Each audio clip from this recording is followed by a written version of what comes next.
চিতাপৃষ্ট কলিজীবের একমাত্র সার বস্তু হচ্ছে, বলছেন অন্নভিলাষিতা শূন্যং জ্ঞান কর্ম দানামৃতম অনুকূল্যেন কৃষ্ণ অনুশীলং ভক্তির উত্তমা। অর্থাৎ তুমি অন্ন অভিলাষ ছাড়ি জ্ঞান কর্ম পরিহরি কায় মনে করিব সুসার, সাধু সঙ্গে কৃষ্ণ সেবা না পুজিব দেবী দেবা, এই ভক্তি পরম কারণ। তাহলে কোনো কিছুই কলিতে করতে হবে না, শুধু বলছেন হরির নাম হরের নাম হরের নামৈব কে বলম, কলৌ নস্তেব্য নস্তেব্য নস্তেব্য গতির অন্যথা। ইহা ছাড়া গতি নাই, গতি নাই, গতি নাই। তাই আজ আমার মহাপ্রভু গতদিন আমরা আস্বাদন করেছিলাম নববিধা ভক্তির কথা। একটা গৌণ আর একটা মুখ্য। তাই মুখ্যটা নিয়ে এসেছিলাম আমার দেহের মধ্যে, আর গৌণটা বলেছিলাম শ্রীধাম নবদ্বীপ, যেখানে বলা হয় নটা দ্বীপের সমাহার, তাকে বলা হয় নবদ্বীপ। আর আমাদের ভেতরেও রয়েছে সেই নবদ্বীপ। এবার আজকে আমরা যেহেতু অধিবাস কীর্তন হবে, তো সেই জন্যে আমরা নবদ্বীপের বাইরে আমরা যাব না, নবদ্বীপের মধ্যেই আমাদের আজকে মহাযজ্ঞ হবে, হরিনাম সংকীর্তন, তার অধিবাস কীর্তন হবে। অর্থাৎ আমার মহাপ্রভুকে এবং তার সহপাঠী যারা ছিল তাদেরকে সকলকে নেমন্তন্ন করা হবে, তাকে বলা হয় অধিবাস কীর্তন।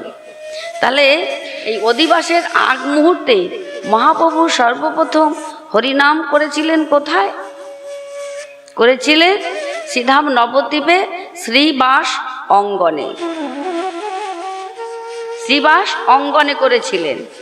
তাই শ্রী শব্দের অর্থ হচ্ছে সুন্দর, বাস শব্দে বাসস্থান। যেখানে সুন্দর বাসস্থান সেখানে আমার গৌর হরির নিত্য লীলা হয়। তাই চৈতন্য চরিতামৃতে বলছেন, গৌরচাঁদের মর্মযত জানেন নিতাই অদ্বৈত, অন্য পারে এই সংসারে রাগমার্গে হলে রত, বুঝ হবে ঠিক করণীরই গৌর কেমন মূরতি, গম্ভীরা ভিতরে গৌর নিত্য করেন বসতি, দৈবক্রমে আসেন বাইরে কৃষ্ণ কীর্তন হয় সেই দ্বারে, ভাবুকগণে ভাবছে যাকে যুক্ত থেকে নিয়ত। যারা ভাবুক ভক্ত, যারা রসিক ভক্ত, তারা জানে আমার গৌর তত্ত্ব। দেখা যাচ্ছে দুটি বাহু তুলে আমার প্রভু দাঁড়িয়ে আছেন, কিন্তু অন্য কোনো যুগে এইভাবে তিনি দাঁড়াননি। বলছে দেহ দান, দেহ দান। প্রভু আমার দুটি হাত তুলে দাঁড়িয়ে আছেন। যে কলির জীব যদি একটা হাত তোলে, মহাপ্রভু দু হাত তুলেছে, দাঁড়িয়ে আছেন। যে আমরা মায়া ঘুমে এমনভাবে ঘুমিয়ে আছি, তাই মহাপ্রভু আয় আয় করে আমাদের ডাকছেন যে তোরা তো অমৃত সন্তান, অমৃত সন্তান, সবাইকে যেতে হবে, কিন্তু সেই যাওয়ার পথটা তোদের কেমন হবে, সেই দুর্গম পথটাকে সুগম করতে হবে। তাই মহাপ্রভু আমার অপেক্ষা করছেন। আর আমরা বিলাস বিছানায় শুয়ে নিশি করি ভোর, শিয়রে দাঁড়িয়ে আছেন দরদিয়া মোর। দরদিয়ার মতো ভগবান দাঁড়িয়ে আছে, আর আমরা মায়া ঘুমে ঘুমিয়ে আছি। এই যে দৈবী হিসা গুণময়ী মম মায়া দূরত্বয়া, মা মেয়ে বাজে প্রবর্ধন্তে মায়া মেতাং তরন্তিতে। অর্থাৎ দৈবী মায়ার কবলে কবলিত হয়ে এই জগতে সংসারের প্রতিটা জীব আজ তারা ঘুমিয়ে আছে। কেননা মহামায়ার কবলে পড়েছি। মহামায়া আর যোগমায়া দুটো দিক আছে মা।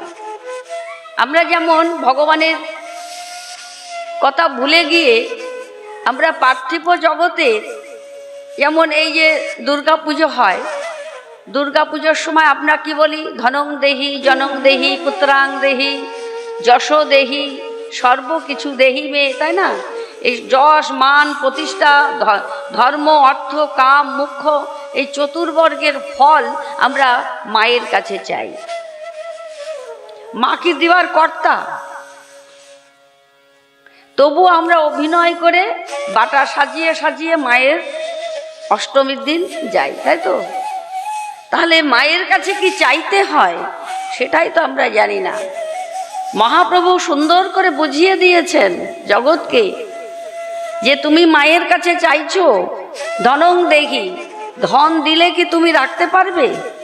নিতে পারবে তো? ধরে রাখতে পারবে তো? এই ধন পৃথিবীর মধ্যে শ্রেষ্ঠ ধন ছিল কার ঘরে জানো? যিনি ঐশ্বর্যের প্রতীক, যিনি স্বয়ং লক্ষ্মী, তিনি এসেছিলেন দশরথের ঘরে। সীতা মা যখন বিয়ে করে নিয়ে আসলেন রামচন্দ্র, রঘুমণি যখন এসে দাঁড়িয়েছেন, তাই আমাদের যে পরম্পরা যে নিয়মগুলো আছে, দুধ আলতার পরে দাঁড় করাই, তাই না? বধূ বরণ যাকে বলা হয়, বধূ বরণ করি, সে তো সেখান থেকে আসছে। তাই কৌশল্যা, মা সুমিত্রা, কৈকেয়ী, এরা তিনজনেই বধূকে বরণ করছেন। কিন্তু দশরথের লক্ষ্য রয়েছে মায়ের চরণের দিকে। মায়ের চরণের দিকে মা যখন ওই শ্বশুর বাড়িতে চরণ দিয়েছেন, সঙ্গে সঙ্গে মায়ের চরণ কমল থেকে ও সোনার কমলের সৃষ্টি হচ্ছে। তাহলে একটা কুলের কুলবধূ কতবার মা চরণ রাখে তার গুণে শেষ করা যাবে? তাই দশরথ রাজা ওই সোনার কমলগুলো কুড়িয়ে কুড়িয়ে সিন্দুক বোঝাই করেছিলেন মা। তার চরণ থেকে সোনার কমলের সৃষ্টি হয়েছে। কিন্তু দশরথ রাজা ধরে রাখতে পারেনি মা। যেদিন মা সীতাকে বনবাসে দিয়েছিল, পরবর্তীতে যখন লবকুশ হলো, তখন অশ্বমেধ যজ্ঞ করেছিলেন। যজ্ঞের মধ্যে শ্রেষ্ঠ যজ্ঞ হচ্ছে অশ্বমেধ যজ্ঞ। তাই অশ্বমেধ যজ্ঞ করেছিলেন, সেই অশ্বটা কুশ ধরেছিল।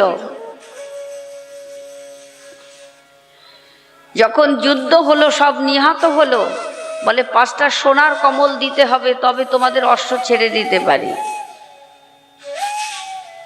তাই সোনার কমলের জন্য পাঠিয়েছিলেন অযোধ্যায়। যে সিন্দুকটা খুলছে সেই সিন্দুকটাই ফাঁকা, কিচ্ছু নেই। দিলেও মা ধরে রাখতে পারবে না। তাই ধন কার কাছে চাইবেন আপনি?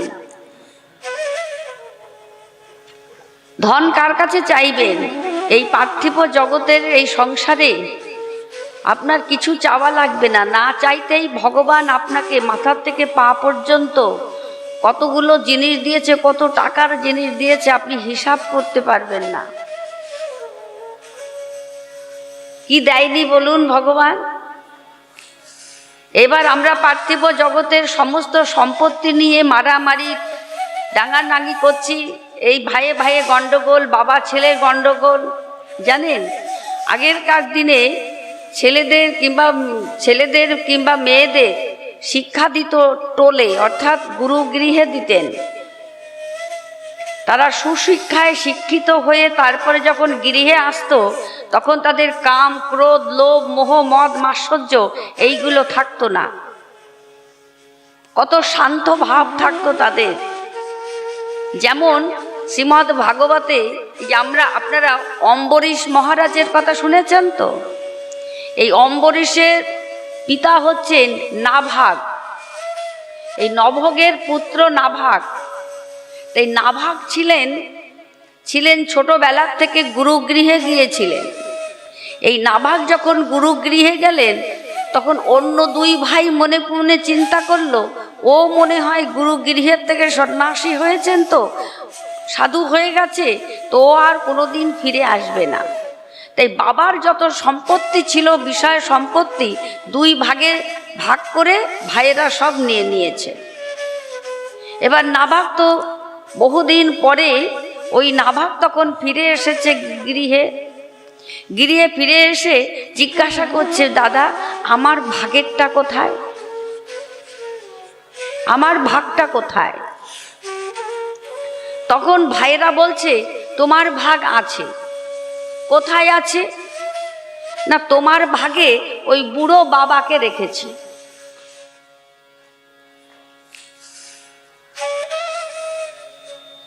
বুঝতে পারছেন মা? বিষয় সম্পত্তি, অগাধ সম্পত্তি দুই ভাই ভাগ করে নিয়েছে, আর ওই নাভাগের ভাগ্যে মানে ভাগে রেখেছে ওই বুড়ো বাবাকে, যে চলতে পারে না, যে অন্ধ হয়ে গেছে, বৃদ্ধকাল আবালো, সব সুখ ভাগালো, পীড়া বসে হইল কাতর, পীড়া বয়স এসে গেছে। সেই নাভাগকে দেখিয়ে দিচ্ছেন, তোমার বাবা, তোমার ভাগ। তখন বাবার কাছে গিয়ে, এখনকার দিন যদি হতো তাহলে কি হতো মা? আপনারা একটু অনুভব করে দেখুন, কেন হলো না জানেন? ওই ছোটবেলার থেকে গুরু গৃহে গুরুতত্ত্ব বস্তু গ্রহণ করে ও নিজেকে জানে, নিজেকে জেনেছে। তাই ও কিচ্ছু না বলে পিতার কাছে গিয়ে বলছেন, বাবা, দাদারা বলল আমার ভাগে তোমাকে রেখেছে, এখন আমি কি করব বাবা? তখন বাবা বলল যে, নাভাগ, তুমি কোনো চিন্তা করো না বাবা, ঈশ্বর একজন আছে। তুমি এক কাজ করো, ওই যে ওই বনের মধ্যে দেখছো না অঙ্গিরা ঋষিগণ, ওরা যজ্ঞ করছে, ওরা যজ্ঞ করছে। ওই যজ্ঞের পাশে বসে আমি তোমাকে একটি ভাগবত দিচ্ছি, দুটো ভাগবত কথা তোমাকে শিখিয়ে দিচ্ছি, তুমি ওদের পাশে বসে একটু ভাগবত কথা বলবে, দেখো কি হয়। তাই পিতার আশীর্বাদ নিয়ে নাভাগ তখন পিতার চরণে নমস্কার করেছেন। নমস্কার শব্দের অর্থ কি? অহংকার নাশ। গিয়ে ওই অঙ্গিরা ঋষিগণ ওইখানে তপস্যা করছেন এবং যজ্ঞ করছেন, তিন ঘি দিয়ে যজ্ঞ করছেন। এবার ওই যজ্ঞের পাশে বসে ও দুটো ভাগবত কথা অমৃত পাঠ করছে। যখন ভাগবত কথা অমৃত পাঠ করছেন, করবার হয়ে গেছে, ওদেরও যজ্ঞ হয়ে গেছে। অঙ্গিরা ঋষিগণ যখন চলে যাচ্ছে, তখন ওই যজ্ঞে যে ধন মণি মুক্ত এই সমস্ত ঐশ্বর্য যা পাওনা হয়েছে, ওর হরিকথা শ্রবণ করে ঋষিগণ বলছে, হ্যাঁ রে নাভাগ, এই যা কিছু পাওনা হয়েছে এইগুলো তোর, তোকে দক্ষিণা সমেত দিলাম। এবার তারা চলে গেছে। নাভাগ তখন ওই যজ্ঞের সমস্ত কিছু মণি মুক্ত ধন ঐশ্বর্য এই সমস্ত দক্ষিণা এ সমস্ত নিতে যখন যাবে, ঠিক এমন সময় সেই স্বয়ং যজ্ঞের যজ্ঞেশ্বর অর্থাৎ ভোলানাথ এসে দাঁড়িয়েছেন। দাঁড়াও,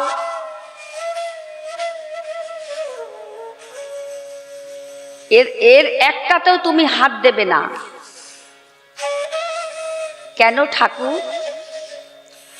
বলে, এই যে যজ্ঞ হয়েছে সব আমার নামে আহুতি দেওয়া হয়েছে, অতএব এই যা কিছু সব আমার। কিন্তু ঋষিগণ যে আমাকে দিয়ে গেলেন,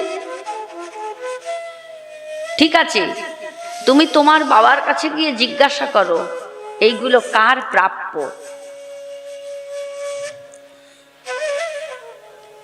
নাভাগ তখন ধীরে ধীরে পিতার কাছে গিয়ে বললেন, পিতা, ঋষিগণ আমাকে সব দিয়ে গেছিল, কিন্তু একজন জটাজুটো স্বয়ং ভোলানাথ এসে বলল ওই যজ্ঞের যা কিছু সব আমার নামে আহুতি দেওয়া হয়েছে, ওইগুলো সব আমার। তখন নাভাগের পিতা বললেন, হ্যাঁ বাবা, ওগুলো উনার, তুমি ওগুলো দিয়ে দাও। নাভাগ তখন মাথাটা নত করে গিয়ে বলছেন, ঠাকুর, আমার বাবা বলেছে এগুলো সব আপনার, আপনি নিয়ে যান। এই নাভাগের এই দৈন্যতা, নম্রতা, ভদ্রতা, সভ্যতা, বিনয় যে ভাব, তার যে সে যে ত্যাগী, সে যে সব দিতে জানে, এগুলো স্বয়ং ভোলানাথ পরীক্ষা করলেন। ওরে যা ওখানে ছিল তার থেকে ওকে আরো বেশি করে মাথায় আশীর্বাদ করে বললেন, নাভাগ, এই সব সম্পত্তি তোমার, নিয়ে যাও। এই নাভাগের পুত্র হচ্ছে অম্বরীশ। এই শশাঘরা যত জগতের সমস্ত শ্রেষ্ঠ রাজা ছিলেন এই অম্বরীশ মহারাজ, এই নাভাগের পুত্র। নাভাগ এত ঐশ্বর্য, তাই বাবাকে ভাগে রেখেছিল মা। আমরা ভাগ নিতে চাই না বাবা মার, কিন্তু বাবা মার আশীর্বাদ থাকলে সে যে কত স্বর্গের ঐশ্বর্য, ধর্ম, অর্থ, কাম, মুখ্য চতুর্বর্গের ফল যে তার ওই একই চরণে মিলে যায়, পিতা মাতার চরণে, এটা সে জানে না। এই পার্থিব জগতের ঐশ্বর্য ভাগ করেছিল, তারা ওইটুকু নিয়ে রইল। আর নাভাগ কিছু নেয়নি। গুরু গৃহের থেকে গুরুর আশীর্বাদ পেয়ে, পিতা মাতার আশীর্বাদ পেয়ে নাভাগ আজকে সশররা পৃথিবীর রাজা হয়েছিল। এই নাভাগ এবং তার পুত্র হচ্ছে অম্বরীশ মহারাজ, যিনি কিনা এই নববিধা ভক্তির আমরা এক একজনকে এক একটা যাজন করতে দেখি, আর এই অম্বরীশ মহারাজ নববিধা ভক্তি একাই যাজন করেছিলেন, একাই যাজন করেছিলেন এই অম্বরীশ মহারাজ। তাহলে দেখেছেন, পিতা মাতার আশীর্বাদ থাকলে কোথার থেকে আপনাকে কি ঐশ্বর্য আসবে, এটা আপনি নিজেও কল্পনা করতে পারবেন না। আমরা অনেক অনেক খাদে খাদে আমরা এইগুলো আমরা পরীক্ষা করে নিয়েছি। সেই জন্যে কোনো কিছু দেখে আমাদের হিংসা হয় না, যে ওর আছে আমার নেই, এই জিনিসটা কখনো মনের মধ্যে আনবেন না। তাই সব কিছু পরিত্যাগ করেও আবার সব পেয়ে গেল নাভাগ। এটা হচ্ছে ভাগবতীর কথা। তাই আমার মহাপ্রভু এই নববিধা ভক্তির যাজনের কথা বলতে গিয়ে তিনি শ্রীবাস অঙ্গনের কথা বললেন, যেখানে নাম যজ্ঞ শুরু হয়েছিল। শুরুটা কোথায় দেখুন, এই যে কলিহত জীব, যে আমরা নামযজ্ঞের অধিবাস করি, নামযজ্ঞ করি, এটা কে করালো? আমার মহাপ্রভু অনুগ্রহায় ভক্তনাং মানুষিং তনু মাশ্রিতম ভজতে তাদের সখীরা যাং শ্রোতা তৎপর ভবেৎ। যিনি ঈশ্বর পরম কৃষ্ণ, সচ্চিদানন্দ বিগ্রহ, অনাদিরাদি গোবিন্দ, সর্বকারণের কারণম, যিনি অখিল অনিল বিশ্ব ব্রহ্মাণ্ডের মালিক, অনন্ত কোটি বিশ্ব ব্রহ্মাণ্ডের জীব যার যশ কীর্তন করেন, সেই যশস্বী পূর্ণ ব্রহ্ম ভগবান আজকে অনুগ্রহ করেছেন, দয়া করেছেন, কৃপা করেছেন শুধুমাত্র কলিহত জীবের কোনো ধ্যান নেই, যজ্ঞ নেই, তপস্যা নেই, সেবা নেই, অর্চনা নেই। কি দিয়ে তারা ভগবানকে লাভ করবে? আমাদের থেকে ভগবানের বেশি চিন্তা যে ওরা যে গিয়েছে, ওদের তো আবার ফিরে আসতে হবে, তাহলে ওদের যাতে সুগম হয় রাস্তাটা, সেইটাই চিন্তা করছেন ভগবান। যেমন মা দ্বারকা লীলায় যখন ভগবান আছেন, দ্বারকা লীলা করছেন ভগবান। তখন একজন দেবশ্রীপাদ নারদ গিয়েছেন, গিয়ে বলছেন বাহ, প্রভুর পুরীটা তো খুব সুন্দর। আপনারা জানেন দ্বারকা এখন জলের তলায়, সাগরের তলায় রয়েছে, কিন্তু অনুসন্ধান করে জানা গেছে সাগরের মধ্যে সুন্দর দ্বারকা পুরী রয়েছে। তো যাই হোক, তো এই দ্বারকা স্বর্ণময় মন্দির সব দর্শন করে দেবশ্রীপাদ নারদের খুব আনন্দ হলো। রুক্মিণী, সত্যভামা, জাম্বুবতী, কালিন্দীর, ভদ্রা এরা সবাই মিলে দেবশ্রীপাদ নারদকে সেবা করালেন, রাজভোগ। মানে বহুত ভাগ্যের ফলে সাধুগুরু বৈষ্ণব আসিয়া মেলে। দেবশ্রীপাদ নারদ হচ্ছেন আমার ভগবানের প্রিয় ভক্ত। তাই দেবশ্রীপাদ নারদ এই সমস্ত দর্শন করে অন্তরে একটু মানে বাসনা হয়েছে। কি বাসনা? না, প্রভুর 16,108 জন মহিষী দ্বারকায়। তা মনে মনে চিন্তা করছে, তাই তো দেবশ্রীপাদ নারদ তো বিয়ে করেননি। মনে মনে চিন্তা করছে যে বিয়ে করার যে স্বাদ, বিয়ে করার পরে যে স্ত্রী সঙ্গ, এটা যে কেমন, সেই স্বাদটা তো আমার গ্রহণ করা হয়নি। আজকে দ্বারকা পুরীতে 16,108 জন মহিষী, একদম রূপে গুণে শিলে মানে কেউ কম নয়। তখন মনে মনে একটু স্বাদ হয়েছে না, ওই যে যদি একটা ঘরে অন্তত থাকতে পারতাম, স্ত্রী সেবা কেমন সেটা আমি একটু গ্রহণ করতাম।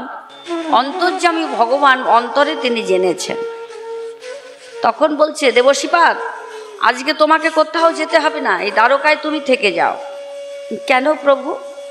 না, এই তুমি যে কোনো একটা ঘরে থাকবে, যে ঘরটায় আমি থাকবো না সেই ঘরটা কিন্তু তোমার, সেই স্ত্রীটাও তোমার। দেবশ্রীপাদ মনের মধ্যে বুঝতেই পারছেন যে এত বন্ধু বান্ধব, এত প্রভু দেখেছি, কিন্তু আমার প্রভুর মতন দয়ালু এই জগতে কেহ নয়। তাই এই কথা ভেবে দেবশ্রীপাদ নারদ সন্ধ্যার থেকেই ঘুরতে শুরু করে দিয়েছে যে কোন ঘরটায় আমার প্রভু নেই। যে ঘরে যাচ্ছে সেই ঘরেই দেখছেন প্রভু আছে, যে ঘরটায় যাচ্ছেন সেই ঘরে। কোনো ঘরে তিনি নৃত্য করছেন, কোনো ঘরে শয়নে আছেন, কোনো ঘরে গল্প করছেন, কোনো ঘরে তম্বুল সেবা করছেন। এইরকম বিভিন্ন প্রকারে এক একটা ঘরে এক একটা লীলা করছেন প্রভু। দেবশ্রীপাদ নারদের তো কোনোদিন কাজ করার অভ্যাস নেই, বুঝতে পারছেন তো। ওর তো শুধু এই কি বলেছিলাম সেদিন, যানবাহন নিয়ে ওর ইন্টারন্যাশনাল পাসপোর্ট রয়েছে, ও যে কোনো জায়গায় যেতে পারে। ওর তেলও লাগে না, পেট্রোলও লাগে না, ডিজেলও লাগে না, কিচ্ছু লাগে না, ভাড়া টাড়ার ব্যাপার নেই, ও সব জায়গায় যেতে পারে। যাই হোক, দেবশ্রীপাদ নারদ বলছেন, প্রভু আমি আর ঘুরবো না। কেন, কি হয়েছে? আরে যে ঘরটায় যাচ্ছি সেই ঘরটাইতেই তো তুমি আছো।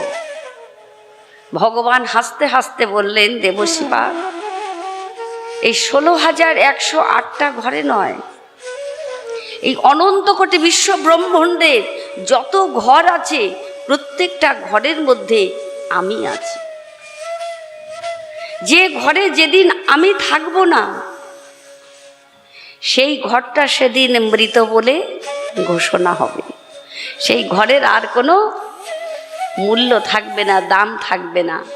তাই যতক্ষণ ভগবান স্বরূপ বস্তুটা অনুর থেকেও তসরেণু বলেছেন। তসরেণু কেমন জানেন? কেশের অগ্রভাগকে শতভাগ করলে, শতাংশ ভাগ করলে হয় একটা অণু। এবার সেই অগ্রভাগকে যদি আবার 100 ভাগ দিন তাহলে হয় একটা তসরেণু। তসরেণুটা কতটুকু জানেন? তাই বলে আত্মা অবিনশ্বর, ধরা ছোঁয়ার বাইরে। কেমন জানেন? গ্রীষ্মকালে ঠিক দুপুর বেলায় সূর্য তখন মাথার পরে, টিনের ঘর কিংবা টালির ঘরে বেশি বোঝা যায়। দেখবেন দুপুরবেলা তো জানলা দরজা বন্ধ করে যখন আপনি শোবেন, তখন দেখবেন কোনো একটা ছিদ্র দিয়ে একটা সূর্যের রশ্মি ওই ঘরের মধ্যে প্রবেশ করে না মা? তার মধ্যে দেখবেন ভনভন ভনভন করে ঘুরছে। যখন ভনভন করে ঘুরছে তখন আপনি হাত দিয়ে মুঠ করে ধরবেন, তো দেখবেন হাতের মধ্যে আপনি কিছুই দেখতে পাবেন না। আবার তাকিয়ে দেবেন, ওই একই রকম ভাবে ঘুরছে। তাই বলে আত্মা অবিনশ্বর, ধরা ছোঁয়ার বাইরে, ও যা চোখে দেখা যায় না। ওই যে ধুলোর মতো, ওই ধুলোটুকু মতো আমাদের দেহের মধ্যে, প্রত্যেকটা জীব গুহার মধ্যে ভগবান বিরাজিত। তাই এত কাম, ক্রোধ, লোভ, মোহ, মদ, মাৎসর্য, রাগারাগি, দাঙ্গা দাঙ্গি, কত কিছু ওইটুকুর জন্য। আর ওইটুকু যখন বেরিয়ে যাবে, সঙ্গে সঙ্গে আপনি দেখতেও পাবেন না কি এলো আর কি গেল। আর যখনই ওই বস্তুটা চলে যায়, তখন আপনাকে মৃত বলে ঘোষণা করা হবে। 2 ঘন্টা আপনার গৃহের ওই তুলসী তলায় থাকতে পারবেন না। বলবে, ওরে বাবারে, বডিটা এখনো নিয়ে যায়নি। এই হচ্ছে আমাদের জীবন। তাই দেবশ্রীপাদ নারদকে বললেন, নারদ, এই প্রত্যেকটা জীব গুহার মধ্যে ওই অনুস্বরূপ, তসরেণু স্বরূপ আমি আছি। শুধু এই 16,108টা ঘর নয়। বলছেন, প্রভু তোমার মায়াটা কেমন? আমার মনের মধ্যে যেটা এসেছিল, সেটা তো তোমার মায়ার দ্বারাই এসেছিল। এবার দেবশ্রীপাদকে, নারদকে সেই মায়াটাও ভুলিয়ে দিলেন। এর মধ্যে দেবশ্রীপাদ নারদের বাহ্যিক ক্রিয়া পেয়েছেন। দেখুন আমাদের মায়াটা কেমন, বাহ্যিক ক্রিয়া পেয়েছেন। তখন দেবশ্রীপাদ নারদ ভগবানকে বলছেন যে, প্রভু আমি বাহ্যিক ক্রিয়া করব। ঘুরতে এসেছেন দ্বারকাপুরী। তখন বলছে, দেবশ্রী, আমি তোমাকে গাড়ুতে করে একটু জল দিচ্ছি। এই জলটা নিয়ে তুমি সামনে দেখবে একটা গ্রাম আছে, ওই গ্রামে যদি না পারো তারপরেই দেখবে রাজ্যে প্রবেশ করবে। তুমি যাও, যে কোনো জায়গা থেকে একটু বাহ্যিক ক্রিয়া করে এসো, আমি তোমার জন্য অপেক্ষা করছি।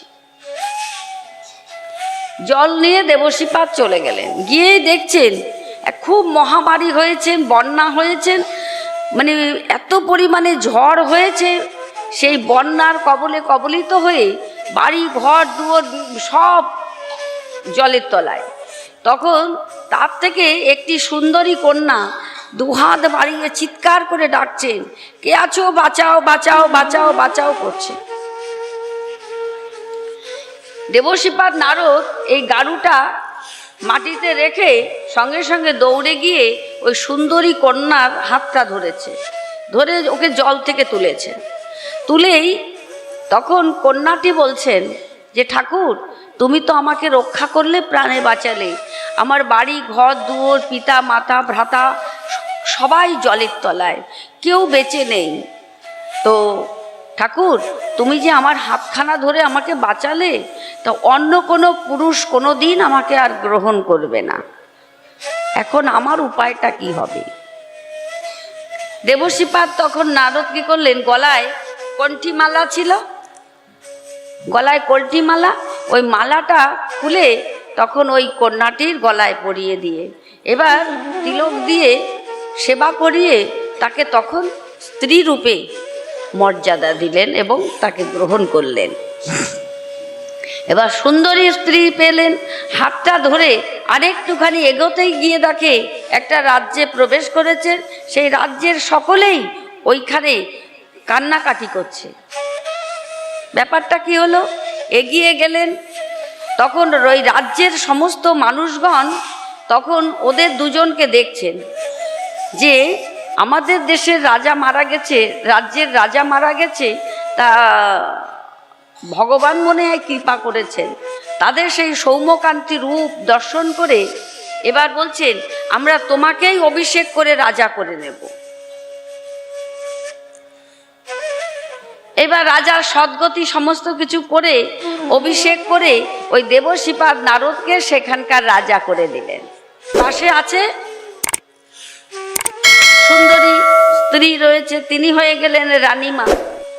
রাজার রানী হলেন, রাজ্য ধন বিষয় বৈভব, পুত্র হলো, কন্যা হলো, সন্তান হলো, যাই হোক দিন কাটছে বেশ ভালো। এবার ভগবানের কথা আর তার মনে নেই। এবার রাজ্য ধন বিষয় বৈভব, স্ত্রী পুত্র সব পেয়েছেন।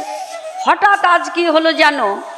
হঠাৎ আজ একজন জল্লাদ বড় একটা তরবারি নিয়ে রাজপ্রাসাদে প্রবেশ করেছে। তখন মন্ত্রীকে বলছেন, মন্ত্রী, রাজপ্রাসাদে জল্লাদ কেন? বলছি, রাজা বাবু আপনি জানেন না, আমাদের রাজ্যের একটা নিয়ম আছে। 12 বছর যেদিন রাজত্ব করতে করতে যেদিন 12 বছর পরিপূর্ণ হবে, সেই দিন সেই রাজাকে শিরচ্ছেদ করা হয়। আমি যখন পড়ছিলাম না এটা ওই বৈবর্ত পুরাণে, তখন আমার মনে হচ্ছিল কি জানো, এটা আমার ব্যক্তিগত, তোমরা দোষ নিও না। তখন আমার মনে হচ্ছিল যে আমাদের এই পশ্চিম বাংলাটায় যদি এই রকম একটা নিয়ম হতো যে 12 বছর রাজত্ব করবে, হ্যাঁ, রাজা হবে, কিংবা 7 বছর হবে এরকম, আর যেদিন শেষ হবে, মেয়াদ পূর্ণ হবে, সেই দিন তাকে শিরচ্ছেদ করা হবে। কি মা, আপনারা কি বলেন?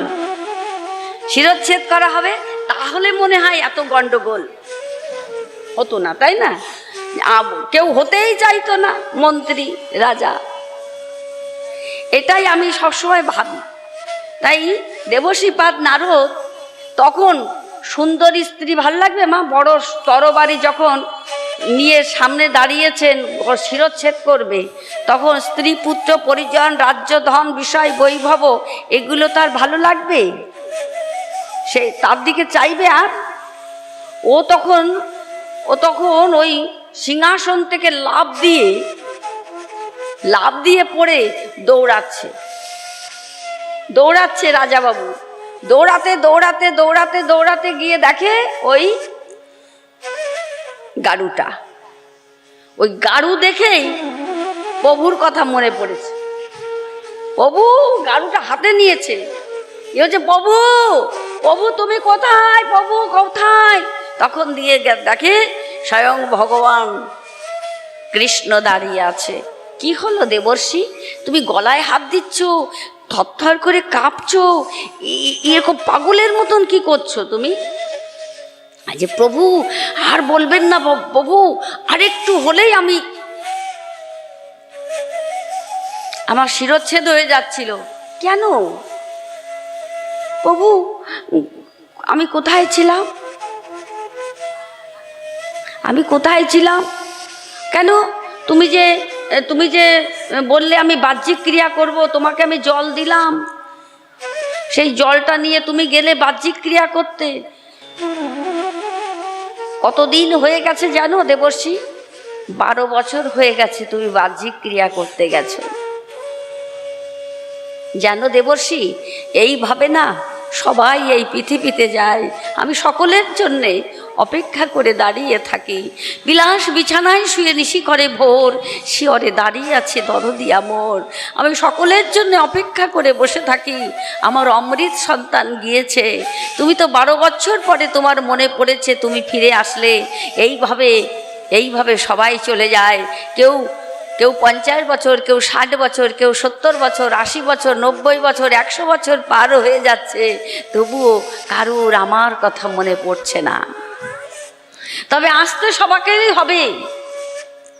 সবাইকেই আসতে হবে, তবে সময় মতন কেউ আসে না। আমার কথা সময় মতো কেউ মনে রাখে না। দাস হয়ে এসেছিলাম, সাজিলাম প্রভু, যেতে হবে সে কথাটি ভাবি নাই কভু। তাই আজকে আমরা এই সংসারে এসেছিলাম মা দাস হয়ে, সেটাই আজকে আমার মহাপ্রভু শিবাসকে বোঝাতে চাচ্ছেন। শিবাস, তুমি যে আমাকে তিরস্কার করো, কোনো কথা তুমি শুনতে চাও না, একটা প্রশ্ন জিজ্ঞাসা করলে তুমি প্রশ্নের উত্তরটা দিতে চাও না, তুমি আমাকে এড়িয়ে চলে যাও পাশ থেকে। কেন? মহাপ্রভুর দোষটা কি জানেন? ভগবানেরও দোষ আছে, দেখেছেন কেমন? দেখুন চৈতন্য চরিতামৃতে বলছে ভগবানের দোষটা কেমন। আমরা তো ভগবানকে চিনতে পারি না বাবা, তা ভগবানের দোষটা কেমন? সিধাম নবদ্বীপে হিয়ালি ভাষায় প্রভু সবাইকে চেনাতে চাচ্ছেন, কিন্তু আমরা জানতে চাচ্ছি না। দোষটা কি? ছোট ছোট বালিকারা মঙ্গলচণ্ডীর পুজো দিতে যাচ্ছে, কি ভোলানাথের পুজো দিতে যাচ্ছে, প্রভু গিয়ে দাঁড়িয়েছে। কোথায় যাচ্ছিস রে? আমরা মঙ্গলচণ্ডীর পুজো দিতে যাচ্ছি। নীলের উপরে জানো না ভোলানাথকে পুজো দিতে হয়? শোন, আমি বলছি, ওই জোড়া সন্দেশ, যা ফলটল ফুলের মালা নিয়ে যাচ্ছিস না, ওগুলো সব আমাকে দে। আমি তোদের ভালো ভালো আশীর্বাদ দেব। আর যদি আমাকে না দিয়ে ওই ভোলানাথের জন্য নিয়ে যাস, তাহলে আমি অভিশাপ দেব। কি অভিশাপ দেব জানিস? 2 সতিনীর ঘর করবি আর জ্বলে পুড়ে মরবি সারা জনম। আর আমাকে যদি দিস, ওই মালাটা যদি আমার গলায় পরাস, তাহলে আমি তোদের ভালো ভালো আশীর্বাদ দেব। বলেই অমনি ওদের কাছ থেকে কেড়ে নিয়ে চলে গেছে। বলছে দাঁড়াও, সচি মায়ের কাছে এনে বলবো।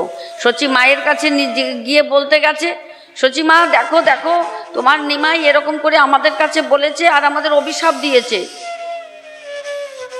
বলছে মা, আমি ওদের কিছুই বলিনি, ওরা আমাকে দিল তাই নিলাম।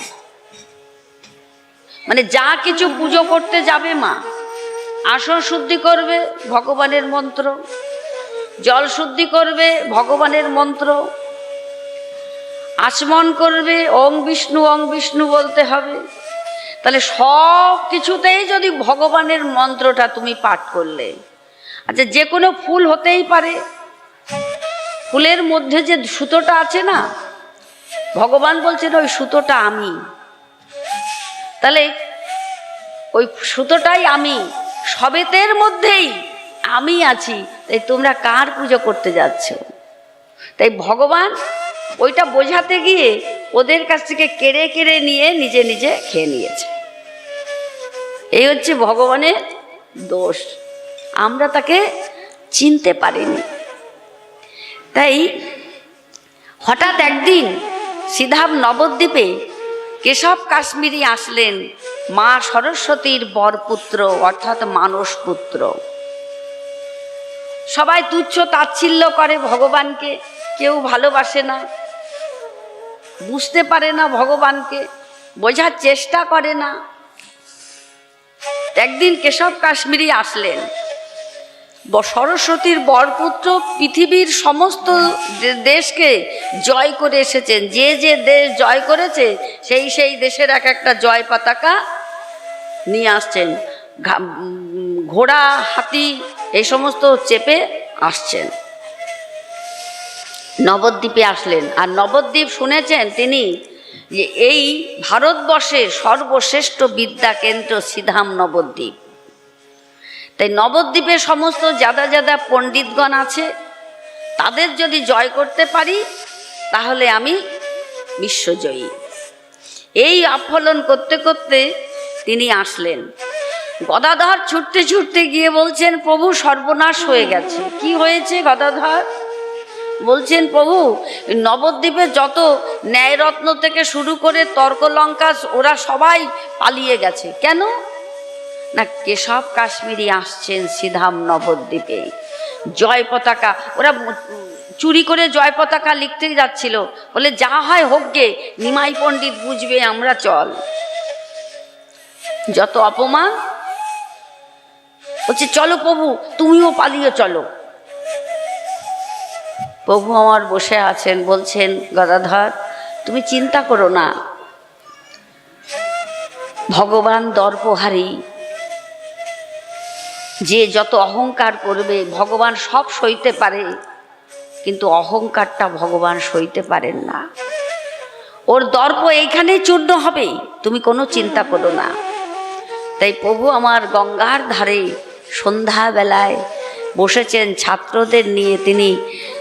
তিনি অলঙ্কার শাস্ত্র পড়াতেন, ন্যায় শাস্ত্র পড়াতেন, ছাত্রদের সমস্ত নিয়ে বসে আছেন। এমন সময় কেশব কাশ্মীরি নবদ্বীপে ঢুকেছেন জয় পতাকা নিয়ে, মানে একবারে তুলপাড় করে দিচ্ছেন, তোলপাড় হয়ে যাচ্ছে বাজনা বাজি বাজনায়। ভাট গায়ক, নর্তক নর্তকী এরা সবাই বাজি বাজনা করছে, নৃত্য করছেন। বলছে কোথায় কোথায় নবদ্বীপের সমস্ত পণ্ডিতগণ কোথায়? তখন গিয়ে দেখে গঙ্গার ধারে প্রভু আমার বসে আছে। যখন গঙ্গার ধারে বসে আছেন তখন প্রভু আমার আগত বহিরাগত ভক্তকে কিভাবে আহ্বান করতে হয় সেটাও ভগবান শিখিয়ে দিচ্ছেন। দেখুন, বহিরাগত ভক্ত যখন এসেছেন নবদ্বীপে, তখন আমার প্রভু নিজের আসনটাকে ছেড়ে দিয়ে করজোড়ে দাঁড়িয়ে তাকে অভ্যর্থনা জানালেন, বললেন আসুন আসুন বসুন। আমাদের কত সৌভাগ্য যে আপনার মতন একজন পণ্ডিত, আমি শুনেছি আপনি মা সরস্বতীর বরপুত্র অর্থাৎ মানসপুত্র, মা সরস্বতী আপনার কণ্ঠে সকল সময় বসে থাকে। আজকে আমাদের নবদ্বীপবাসীর কত সৌভাগ্য যে আপনার মতন একজন পণ্ডিতের চরণ ধুলি আমরা নবদ্বীপে বসে পেলাম। বসুন আপনি। দেখুন, ভগবানের আসনে গিয়ে গর্ব ভরে কেশব কাশ্মীর গিয়ে বসলেন, আর ভগবান উঠে দাঁড়িয়ে তাকে বসার জায়গা দিলেন। যে আসন পেতে দিয়েছিল অদ্বৈত প্রভু, এখনো যদি আপনারা শান্তিপুরে যান, বড় গোসাই বাড়ি রাধারমণে, যত বড় মস্ত বড় পণ্ডিত যান আর যত প্রধানমন্ত্রী যান না কেন, রাষ্ট্রপতি যান না কেন, ওইখানে কিন্তু গিয়ে এরকম মাটিতে বসতে হবে, বসে প্রসাদ পেতে হবে। কেন? ওখানকার এটাই নিয়ম যে মহাপ্রভুকে অদ্বৈত ঠাকুর ওই আসন পেতে সেবা দিয়েছিল, সেই জন্যে ওই মন্দিরে কেউ আসন পেতে সেবা করে না।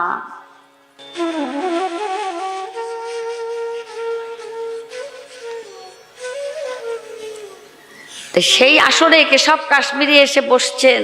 মহাপ্রভু বললেন যে আপনার সব কিছু কুশল তো, তা আপনি যে কেমন মা সরস্বতীর বরপুত্র, আপনার মুখ থেকে যদি একটু কিছু শুনতে পেতাম তাহলে আমি নিজেকে ধন্য মনে করতাম। মুখ ফুলিয়ে বলছেন কেশব কাশ্মীরি, বলুন আপনি কি শুনতে চান? মানে সব জানতা হ্যায়, সব জানেন তিনি। কি শুনতে চান? যখন বলেছেন কি শুনতে চান, এই তো সামনে গঙ্গা, আপনি গঙ্গার মহিমাটা একটু বর্ণনা করুন। যখন গঙ্গার মহিমা বর্ণনা করতে গেলেন তখন শ্লোকটা আওড়ালেন, কিন্তু শ্লোকের ব্যাখ্যাগুলো সব ভুল বললেন। মহাপ্রভু প্রত্যেকটা শ্লোক তিনি ক্রয় করে কালেক্ট করে তিনি প্রত্যেকটা শ্লোকের ব্যাখ্যা তিনি অলঙ্কার দিয়ে বর্ণনা করে দিলেন। কেশব কাশ্মীর হেরে গেলেন তর্ক যুদ্ধে এবং মুখটা নিচু করে তিনি, মুখটা যেন শুকিয়ে গেল কেশব কাশ্মীরির। তখন মহাপ্রভু বললেন, দেখুন অনেক রাজ্য জয় করে আপনি এসেছেন তো, অনেক দেশ জয় করে এসেছেন তো, বড্ড ক্লান্ত আপনি গিয়ে বিশ্রাম করুন, আমি পরে আপনার সঙ্গে দেখা হবে, আগামী কাল হবে। মাথাটা নত করে কেশব কাশ্মীরি সেখান থেকে চলে গিয়ে যেখানে নবদ্বীপে থাকতে দিয়েছিল সেই ঘরটার মধ্যে গিয়ে তিনি অনাহারে অনিদ্রায় সারাটা রাত তিনি বসে গভীর রাত্রে মা সরস্বতীর স্তব স্তুতি শুরু করে দিলেন। যখন স্তব স্তুতি শুরু করেছেন, সরস্বতী সাক্ষাৎ এসে দেখা দিলেন বাগদেবী। বলছেন, বল বৎস, তুই আমাকে স্মরণ করেছিস কেন? বললেন, বল মা, সারা পৃথিবীকে জয় করিয়ে এনে নবদ্বীপে তুই কেন আমাকে হারিয়ে দিলি? কেন তুই আমার কণ্ঠ থেকে সরে গেলি? মা সরস্বতী বললেন, লজ্জায়। আজকে যদি ব্যতিক্রম কিছু হয়ে থাকে সেটা তুই জিতেছিস। কি বলছিস মা? হ্যাঁ, ভগবান যুগ যুগ ধরে শুধু ভক্তকে বড় করে দেয়। ভক্তের কাছে ভগবান শুধু হাঁটতে ভালোবাসে। ভগবান নিজ মুখে বলেছেন, আমি কোথায় যাব, কি করিব আমার ভক্তের লাগিয়া, কোথায় গিয়ে জুড়াবো আমার এতাপিত হিয়া। ভক্তই অঙ্গ আমার অঙ্গ, ভিন্ন কিছু নয়। আমার ভক্তের অঙ্গে লাগলে ব্যথা লাগবে আমার গায়ে। ভক্তই আমার পিতা মাতা, ভক্তই আমার হিয়া। এই ভক্তের লাগিয়া আমার যুগে যুগে আশা। ভগবান বলছেন, ভক্তকে আমি সকল সময় যুগ যুগ ধরে বড় করে রাখি। ভগবান সব সময় ভক্তের কাছে হেরে যায়, হেরে যায়। আজকে ভগবান জিতেছে, তোকে হারিয়েছে। তার কারণ এটাই ব্যতিক্রম। অর্থাৎ জিত যদি হয়ে থাকে তাহলে তোর হয়েছে। কি বলছিস মা? তুই আগে বল, কেন তুই আমার কণ্ঠ থেকে সরে গিয়েছিলিস? বলছেন, লজ্জায়, ঘেন্নায়। তুই আজকে কার সঙ্গে তর্ক করেছিস জানিস? কার আসনে গিয়ে বসেছিস তুই জানিস? স্বয়ং ভগবান ঈশ্বর পরম কৃষ্ণ সচ্চিদানন্দ বিগ্রহ অনাদিরাদি গোবিন্দ সর্বকারণের কারণম, যিনি অখিল অনিল বিশ্ব ব্রহ্মাণ্ডের মালিক, অনন্ত অনন্ত কোটি বিশ্ব ব্রহ্মাণ্ডের জীব যার যশ কীর্তন করেন সেই যশস্বী পূর্ণ ব্রহ্ম ভগবানকে যোগী যাকে যোগে পায় না, ধ্যানী যাকে ধ্যানে পায় না, যিনি অখিল রসের প্রেমের গুরু, নিখিল রসের কল্পতরু, সেই ভগবানের আসনে গিয়ে তুই যখন বসেছিস, আমি তোর কণ্ঠের থেকে লজ্জায় সরে গিয়েছিলাম। তিনি স্বয়ং ভগবান, তিনি আমার পতি, তিনি আমার স্বামী, তিনি আমার ইষ্ট দেবতা। কি বললি মা? কি বললি? সে আমার ইষ্ট দেবতা। আমি তাহলে ভুল করেছি মা। হ্যাঁ, পাণ্ডিত্যের অহংকার হয়েছে তোর, পণ্ডিতের অহংকার হয়েছে তোর। যা, যদি পারিস যা, অপরাধ ক্ষমা করে নেবে। আমার প্রভু হচ্ছেন ভক্ত বৎসল ভগবান। চলে যা, ক্ষমা চেয়ে নে। ভোর হতেই নাই হতে কেশব কাশ্মীরি, যিনি পৃথিবী বিখ্যাত পণ্ডিত, মা সরস্বতীর বরপুত্র বাগদেবী, যার কণ্ঠে বসে থাকে, ভোরবেলায় গিয়ে প্রভুর দরজাটা নাড়িয়ে দিয়েছেন। কৃষ্ণ কৃষ্ণ বলতে বলতে পণ্ডিত সবে মাত্র বিছনা ছেড়েছেন, দরজা খুলে তাকিয়ে দেখে কেশব কাশ্মীরি। মহাপ্রভু বললেন, আপনি এত ভোরে? এত ভোরে? বলছেন, প্রভু আমাকে আর লজ্জা দিও না, আমি বুঝতে পেরেছি মা সরস্বতী আমাকে সব বলে দিয়েছে, আমায় ক্ষমা করে দাও প্রভু। কেশব কাশ্মীরি মহাপ্রভুর চরণে লুটিয়ে পড়লেন। তুমি ভগত তরণে পাপ বিনাশনে নবযুগে অবতরী, তুমি আনিলে ধরায় ধর্ম প্লাবন, মধুর মিলন মহাজাগরণ, শকতি সাধনে নতুন জীবন দানিছ জগত ভরি, বক্ষে শান্তি করুণার আধার, মুক্তির বাণী করেছ প্রচার। বিশ্ব প্রেমের তুমি মহাবতার, নরদেহে লীলাধারী। অকৃতজ্ঞ অধম বলে আমায় কম করে তো কিছু দাওনি, যা দিয়েছ অযোগ্য ভাবিয়া কেড়েও তো কিছু নাওনি। যে আশিস কুসুম ধরি নাই শিরে, পায়ে দলে গেছি চাহি নাই ফিরে, তবুও তুমি দয়া করে দিয়েছ কেবলই, প্রতিদান তো কিছু চাও নাই। রাখিতে চেয়েছ বাঁধনে আটিয়া, আমি শতবার গিয়েছি বাঁধন কাটিয়া। ভেবেছি ছেড়ে গেছো প্রভু, ফিরে চেয়ে দেখি তুমি এক পাও সরে যাও নাই। তোমার এত দয়া, এত করুণা, এত প্রেম, এত ভালোবাসা বুঝতে পারিনি প্রভু। কিবা আরাধনে কিচারো সাধনে আপনি নামিয়া আসিলে, আমি ভাবিনি কো মনে, বুঝিনি কো ধ্যানে প্রভু এত কেন ভালোবাসিলে। চাহিনি তোমারে কবু প্রাণ ভরে, ভাসিনি কো নয়ন সরিলে, তবু কেন দেখা দিলে, কেন কোলে নিলে প্রভু এত স্নেহে প্রেমে ধরা ভরিলে। আমার শত শত জনমের পাতকের বোঝা হাসি মুখে শিরে বহিলে। যারা রেখেছিল আমায় চারিদিকে ঘিরে, কত কামনা বাসনার নাক পাশে বেঁধে, তুমি তাদের কি ছলে ছলিয়ে প্রভু মরে যে আজ উদ্ধার করিলে। মহাপ্রভু বললেন, কেশব কেশব, পাণ্ডিত্য করব, দিগ্বিজয়ী করব, এটা পণ্ডিতের কার্য নহে। ঈশ্বরকে ভজিলে সেই পাণ্ডিত্য কহে। প্রেম সে বলো রাধে রাধে, জোর সে বলে রাধে রাধে। তাহলে পণ্ডিত হয়েছি বলে এই যে অহংকার করেছিল, এসব কাশ্মীরের যেদিন সেই অহংকারটা চূর্ণ হলো, আমার মহাপ্রভুর ভেতরে তার সেই প্রেম, সেই ভালোবাসা, সেই আন্তরিকতা তা দর্শন করতে পারলেন। কেশব কাশ্মীরের মাথাটা নত করে প্রভুর চরণে নমস্কার করে বললেন, প্রভু আমি আর পাণ্ডিত্য চাই না, দিগ্বিজয়ী পতাকা আমি চাই না, আমি চাই ঈশ্বর ভজন করতে। তুমি আমাকে সেই কৃপা করো, আমি যেন ভগবত চরণ ভজন করতে পারি। সেই দিন থেকে শ্রীধাম নবদ্বীপের সমস্ত পণ্ডিত সমাজ থেকে শুরু করে সাধারণ অসাধারণ, যারা অন্তরঙ্গ ছিল, যারা বহিরঙ্গ ছিল, যারা মাঝামাঝিতে থেকে যেত, প্রত্যেকটা মানুষ আমার মহাপ্রভুকে উত্তম আসনে বসিয়েছিলেন। সেই দিন থেকে প্রভু ভগবান হলেন। এছাড়া কেউ কখনো আমার মহাপ্রভুকে মানতেন না। শিবাসের ওই একই অবস্থা ছিল, মানতেন না।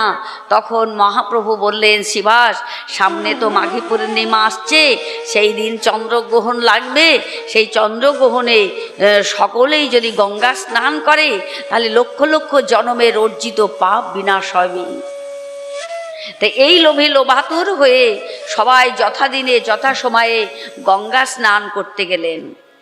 যখন গঙ্গা স্নান করতে গেলেন, তখন মহাপ্রভু নিজে আচরি ধর্ম জীবকে শেখাচ্ছেন, নিজেও গঙ্গা স্নান করে উঠেছেন ব্রহ্ম মুহূর্তে। কিন্তু তক্কে তক্কে রয়েছেন প্রভু, শিবাস পণ্ডিত তো এলো না। শিবাসকে দেখবার জন্য প্রভু অপেক্ষা করছে গঙ্গার ঘাটে, ওই ঠান্ডার ভিতরে, কিন্তু শিবাস আসেনি। গৌরহরির এতটা দয়া, এতটা কৃপা, ভক্ত বৎসল ভগবান, তিনি কি করলেন, আস্তে আস্তে ধীরে ধীরে শিবাসের ঘর দরজায় গিয়ে দাঁড়ালেন। এমনি করে শিবাস পায়চারি করছেন, দরজার এপাশ থেকে ওপাশ আর ওপাশ থেকে ওপাশ। মহাপ্রভু গিয়ে বললেন, পণ্ডিত কি হয়েছে তোমার, গঙ্গা স্নানে গেলে না? শিবাস উত্তর দিলেন, তুমি জানো না আমি তোমাকে ভালোবাসি না? কেন এসেছো? না, আমি ভাবলাম কি যে আমার পণ্ডিতের কোনো অসুখ বিসুখ করেননি তো। শিবাস থমকে দাঁড়ালেন, আমি তিরস্কার করছি আর উনি বলছেন আমার কোনো অসুখ বিসুখ করেনি তো। সারাদিন আমি যাদের সঙ্গে মিশেছি, আমি কেন গঙ্গা স্নানে গেলাম না, তারা তো একবার খোঁজ নেয়নি। এই হচ্ছে বাঙালি মা, তারা কিন্তু একবারও খোঁজ নেয়নি। যখন হয়ে টয়ে যাবে তারপর বলে, দিদি তুমি করনি, করার আগে একটু ডেকে নিয়ে যাবে না, তখন কিন্তু বলবে না। এতই হিংসা মনে। যখন হয়ে টয়ে যাবে, সময় অতিবাহিত হয়ে যাবে, যখন আর তার কিছু করার নেই, তখন বলবে তুমি যাওনি, এ বাবা আমাদের সবার হয়ে গেছে। কি মা ঠিক বললাম তো? এইরকম হিংসুটে, আর একটা দো পায়ের মতন হিংসুটে জাত জগতে আর কিছু নেই। একটা পিঁপড়ে, আপনি এখানে একটা বাতাসা ফেলুন, একটা বাতাসা ফেলুন, ওই বাতাসাটায় একটা পিঁপড়া দেখে ও যাবে তো, যে ওর সাঙ্গ পাঙ্গ পাড়া প্রতিবাসী দূর দূরান্ত থেকে সবাইকে টেনে এনে ওই একটা বাতাসা সবাই ভাগ করে খাবে।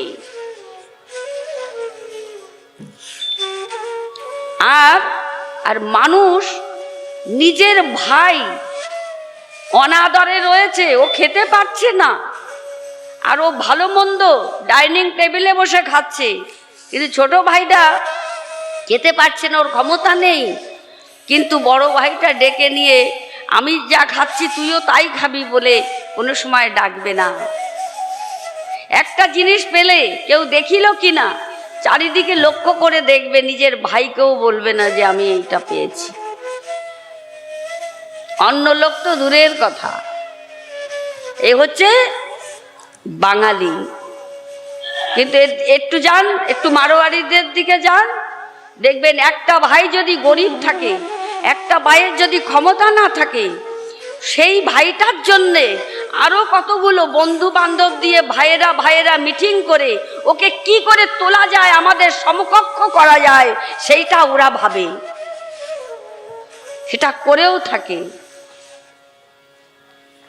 অবাক হয়ে যাবেন আপনারা দেখলে, শুধু আমাদের এই বাঙালি বাদ দিয়ে। শিবাসকে গিয়ে বলছে, শিবাস তখন ভাবছে তাই তো, আমার জন্য তো কেউ আসে নাই, আমি যাকে তিরস্কার করি, যাকে দেখতে পারি না, সেই মহাপ্রভুই এসেছে আমার খোঁজ নিতে। ভগবান ছাড়া আপনজন জগতে কেউ আছে মা? আছে? কেউ নেই। তাই আজকে প্রভু বলছেন, কেন গেলে না পণ্ডিত? আমি ভাবলাম আমার পণ্ডিতের কিছু হয়নি তো। তুমি আমার কথা এত ভাবো গৌরহরি, চলো, কেন তুমি গেলে না? এই দেখো না পণ্ডিত, আমার না সেবক আসে নাই। নবদ্বীপের পণ্ডিত তো, বুঝতেই পারছেন তো, যদি আপনি নেমন্তন্ন করেন না, একজন সাথে আসবে সেবক। ওদের এইদিকে গরিব, শিবাসের মতন দরিদ্র মানে কেউ নেই, অত শিবাসের কিন্তু একজন সেবক আছে।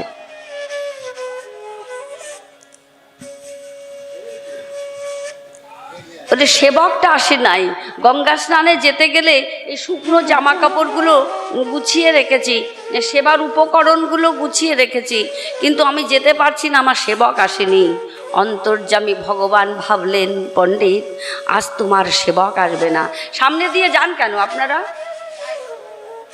বারবার যাচ্ছেন আসছেন, সামনে দিয়ে যাবেন না।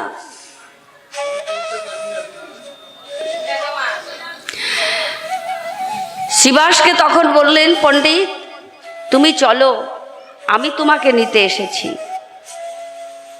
আমি তোমাকে নিতে এসেছি, চলো। ভগবান অন্তরে অন্তরে ভাবছেন, আজকে ভক্তরা সকলেই ভগবানের চরণ চায়, ভগবানের সেবক হতে চায়। আমরা মঠ মন্দিরে গিয়ে ভগবানের সেবা করবার জন্য উদ্যোগী হই। আজকে ভগবান এসেছে, ওই সেবাটা কেমন, ভক্ত সেবা করে কি সুখ পায়, সেই সুখটা কেমন ভগবান সেটা জানে না, আজকে জানবেন। তাই ভগবান বলছেন, পণ্ডিত তুমি যদি কিছু মনে না করো তাহলে তোমায় একটা কথা বলি। শিবাস মনে মনে বলছেন, তুমি আর কি বলবে, কতদিন করে তুমি আমার কাছ থেকে কেড়ে কেড়ে খেয়ে নিয়েছো, আজকে আবার কোন অভিসন্ধি নিয়ে এসেছো তার তো কোনো ঠিক নেই। মনে মনে বলছে। মহাপ্রভু প্রকাশ্যে বলছেন, পণ্ডিত আজকে তুমি আমাকে বিশ্বাস করতে পারো, আজ আমি কিন্তু কোনো অভিসন্ধি নিয়ে আসিনি। শিবাস বলছে, আমি তো মনে মনে বলেছি, তুমি জানিলে কেমনে? মহাপ্রভু বলছেন, পণ্ডিত আমি প্রত্যেকটা জীব গুহার মধ্যে থাকি, তাই তো সবাই আমাকে গোবিন্দ বলে। আমি সর্বত্র বসবাস করি, তাই তো সবাই বলে আমাকে বাসুদেব। আমি যে অন্তর্যামী গো। পণ্ডিত চলো তোমাকে আমি গঙ্গা স্নান করিয়ে নিয়ে আসি। তখনও শিবাস জানে না ইনি স্বয়ং ভগবান। শিবাস মনে খুঁতখুঁতনি তো রয়েই গেছে, তবুও বলছে, ঠিক আছে নাও নাও, এই জামা কাপড়গুলো সব নাও, সেবার উপকরণগুলো নাও। আর মনে মনে ভাবছে, আজকে আমার কপালে কি আছে তার তো ঠিক নেই, কোথায় ফেলে দেবে, কোথায় কি হবে, চাঞ্চল্য স্বভাবের নিমাই। ওরে কেউ বিশ্বাস করে? কিন্তু মাঝে মাঝে ধরা দিয়েছেন, আর মাঝে মাঝে আবার লুকিয়ে গেছেন। যেমন মা, আপনি 5 কিলো দুধ জাল দিচ্ছেন, তার মধ্যে একটা কুটো পড়ে গেছে। যখন উতল পাতল করে দুধটা জাল হচ্ছে, তখন দেখবেন মাঝে মাঝে ওই কুটোটা উঠে আসে, তাই না? আবার যখন আপনি ধরতে যাবেন, কুটোটা তলায় তলিয়ে যাবে। তাই ভগবান আমার মাঝে মাঝে দর্শন দিয়েছেন, মাঝে মাঝে দেখা দিয়েছেন ওই কুটোটার মতন, অথচ যে ধরতে গেছে তাকে ধরা দেয়নি। তাই শিবাস আজকে অনুমতি দিয়ে দিলেন, ঠিক আছে আমার এই সেবার উপকরণগুলো তুমি নাও গঙ্গা স্নানের। তা শিবাস যাচ্ছে আগে আগে, মহাপ্রভু যাচ্ছে পিছের পিছে। কাঁধের পরে শুকনো জামা কাপড়গুলো নিয়েছে, হাতে উপকরণগুলো নিয়েছে, সেবার উপকরণ, গঙ্গা স্নানের ফুল ফল মিষ্টি এসব। চলো চলো পণ্ডিত তাড়াতাড়ি চলো চলো চলো। এবার যাচ্ছে। বৃন্দাবন দাস ঠাকুর এই লীলাটা দর্শন করে তিনি বলছেন, দেখো দেখো দেখো, চৈতন্য অবতারে বহে প্রেমামৃত বন্যা, সর্বজীব প্রেমে ভাসে পৃথিবী হলো ধন্যা। এই প্রেমে যে না ভাসে সেই মূর্খ ছাড়, কোটি কোটি কল্পেও তার নাহিক নিস্তার।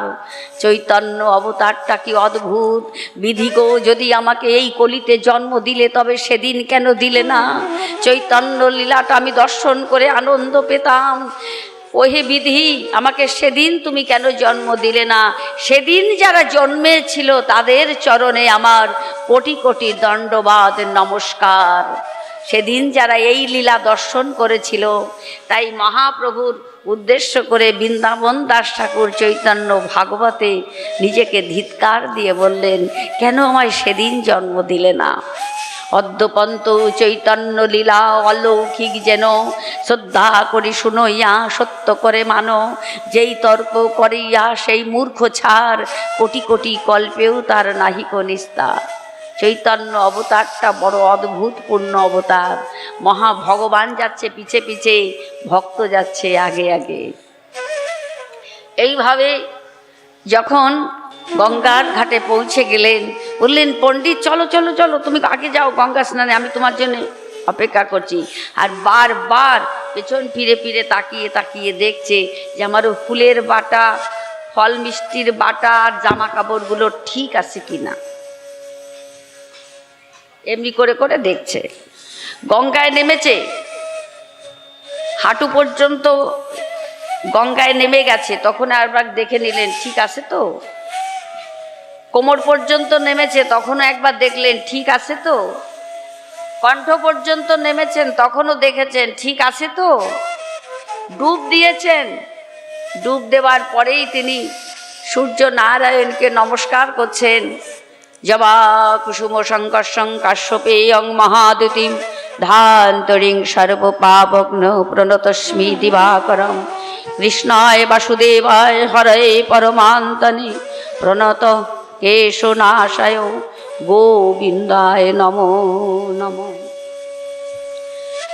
ব্রাহ্মণের যে ব্রাহ্মণোচিত ত্রিসন্ধ্যা গায়ত্রী তাদের তো করতেই হবে, কিন্তু প্রণাম করেই অমনি পেছন ফিরে তাকিয়ে দেখে যেখানে নিমাই পণ্ডিত দাঁড়িয়েছিল ওই বাটা নিয়ে জামা কাপড় নিয়ে, সেখানে আর নিমাই পণ্ডিত নাই।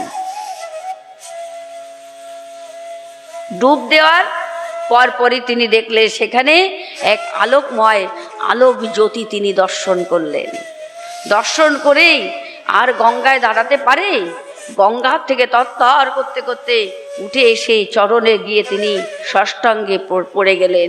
পড়ে যাবার সঙ্গে সঙ্গে দেখছেন ধবস বরস পুরুষ চিহ্ন, অর্থাৎ শঙ্খ চক্র গদা পদ্মধারী সেই পদ্ম পলাশ রচন শ্রীহরি তার চরণের চিহ্নগুলোয়, এবং মকরবাই গঙ্গা সেই চরণ থেকে দ্রুত গতিতে বেরিয়ে আসছে। যার চরণ থেকে গঙ্গার সৃষ্টি, সেই কিনা প্রভু এসেছে গঙ্গা স্নান করাতে। শিবাস বুঝতে পেলেন, তাই বলছেন ঈশ্বরের কৃপালে শয়ত যাহারে সেই ঈশ্বর তত্ত্ব জানিবারে পারে। ঈশ্বরের কৃপা যতক্ষণ না হবে ততক্ষণ সেই ঈশ্বর তত্ত্ব জানতে পারে না। আর একটা কথা আমাদের মনে রাখতে হবে যে কৃপা শব্দের অর্থ হচ্ছে তুমি কিছু করো পাবে, কিছু না করে যে পেতে চায় দুঃখ তার পিছে ধায়। তুমি কিছু করো পাবে। যদি মনে মনে চিন্তা করো ও তো কিছুই করে না, ও এত ধনী, ও এত ভালো জায়গায় থাকে, কিন্তু না মা, ওর বহু জন্মের কিছু সুকৃতি আছে, এই জন্মে সেটা ক্ষয় হয়ে যাচ্ছে, পরবর্তী জন্মে দুখানা হাত না দিয়ে চারখানা হাতও তো দিতে পারে। কি মা, দিতে পারে না? আজকে দোতলার পরে বসে আছো, সামনের জন্মে তোমাকে স্টেশনেও তো নামিয়ে দিতে পারে, পারে না? তাহলে কর্মফল। শিবাস মহাপ্রভুর চরণে ষষ্ঠাঙ্গে পড়ে গিয়ে তিনি স্তব স্তুতি করলেন।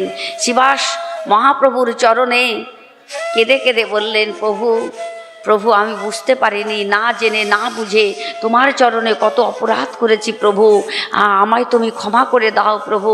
তুমি কে আমি চিনতে পারিনি প্রভু, আমি তোমায় চিনতে পারিনি, আমি অকৃতজ্ঞ। সব পেয়েও আমি বলি আমার অভাব, আমি কিছু পাইনি, তাই প্রভু আমায় তুমি ক্ষমা করে দাও। শিবাসের মস্তকে দণ্ডটা তুলে দিয়ে চিৎকার করে বললেন, রে মূর্খ। শিবাস ওই জ্যোতিষ্ময় আলোক জ্যোতির মধ্যে তিনি দেখতে পেলেন সেই শঙ্খ চক্র গদা পদ্মধারী পদ্ম পলাশ রচন শ্রীহরি। তার পরক্ষণে দেখলেন ধনুকধারী রাম দাঁড়িয়ে আছে, তারপরে দেখলেন মধুর বাঁশরি হাতে নিয়ে কৃষ্ণ দাঁড়িয়ে আছে, তার মাঝখানে দেখলেন দণ্ড আর কোমণ্ডল নিয়ে এই ষড়ভুজ মূর্তি শিবাসকে দর্শন করিয়েছিলেন স্বয়ং ভগবান। তাই শিবাসকে চিৎকার করে বললেন, রে মূর্খ, তোর তো আর 1 বছর পরমায়ু, 1 বছর পরে তোকে এই পৃথিবী ছেড়ে চলে যেতে হবে।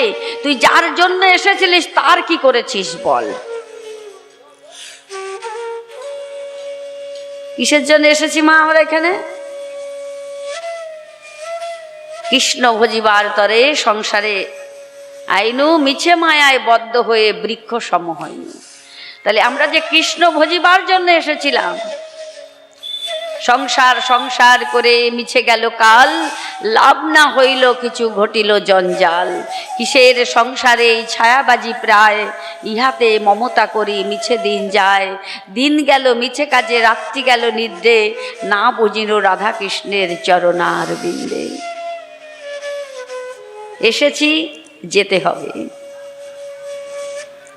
দাস হয়ে এসেছিলাম, সাজিলাম প্রভু, যেতে হবে সে কথাটি ভাবি নাই প্রভু। তাই আজকে সব মিলন বাসর ভেঙে যাবে মা, চলে যেতে হবে। তাই শিবাসকে বললেন, রে মূর্খ, তুই তার কি করেছিস? শিবাসকে এখানে প্রত্যেকটা কথায় কথায় শিবাসকে তিনি তিনি আত্মতত্ত্ব বুঝেছিলেন, যে সংসারটা যে অসার, সেই অসারটাকে শিবাসকে বুঝিয়েছিলেন। এবং শিবাস যখন জানতে পারল আর 1 বছর পরমায়ু, তখন শিবাসের 26 বছর বয়স। এই 26 বছর বয়সে শিবাসের একটা মাত্র পুত্র, সেটাও কিন্তু রুগ্ন।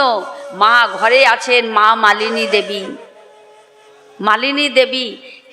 সেইটা তিনি চিন্তা করলেন যে আমার একটা রুগ্ন পুত্র, আমার মালিনী রয়েছে ঘরে, আরও 10 জন রয়েছে, সবাই আসে যায়, আর আমি 1 বছর বাঁচব, তাদের কি হবে?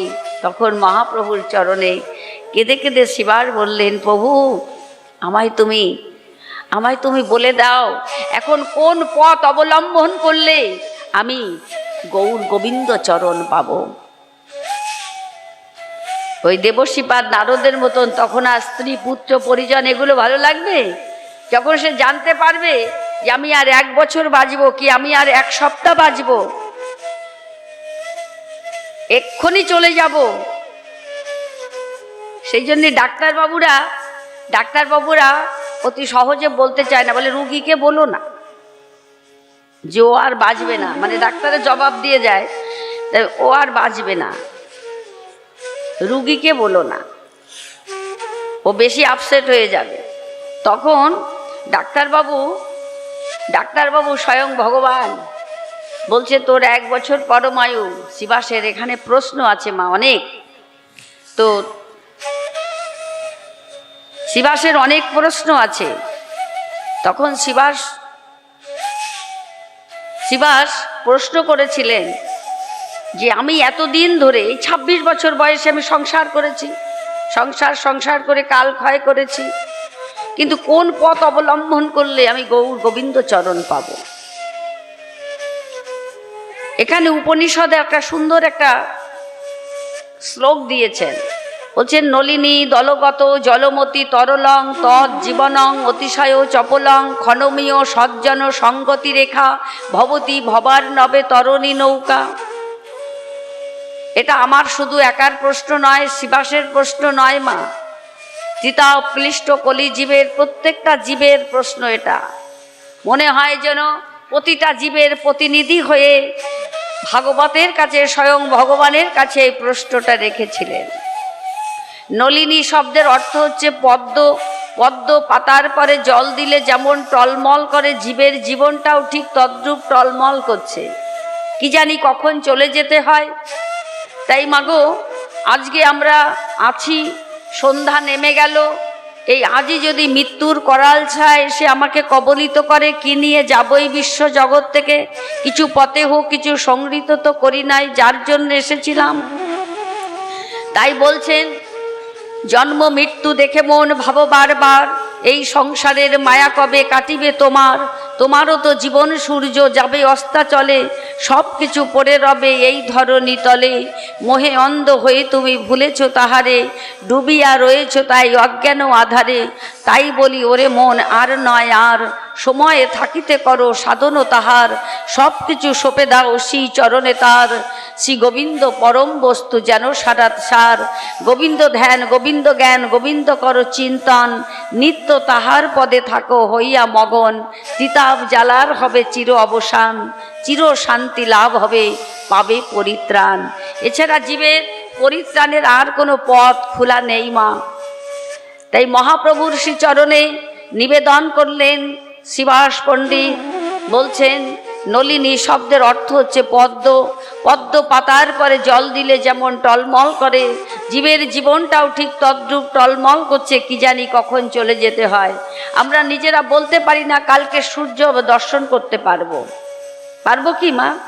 কোনো নিশ্চয়তা আছে যে আজকে সূর্যটা দর্শন করেছি কালকেও দর্শন করব? কোনো নিশ্চয়তা নেই। তাই বলছেন প্রভু, নলিনী শব্দের অর্থ হচ্ছে পদ্ম পাতার পরে জল দিলে যেমন টলমল করে, জীবের জীবনটাও ঠিক তদ্রূপ টলমল করছে, কি জানি কখন চলে যেতে হয়।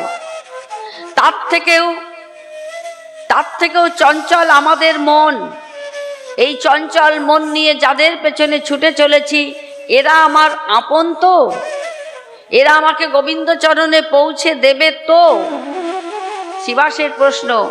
মহাপ্রভু স্বয়ং ভগবান সাক্ষাৎ ভাগবত প্রশ্নের উত্তর দিয়ে বললেন, পণ্ডিত তুমি কাকে আপন বললে? কাকে আপন বললে? বলে কেন? এই যে সংসারে এরা আমার পিতা ও আমার মা ও আমার সন্তান ও আমার আত্মীয় স্বজন বন্ধু বান্ধব, আমি আপন ভাবি। তখন বললেন, এরা কেউ তোমার আপন নয়। বলে এরা কারা?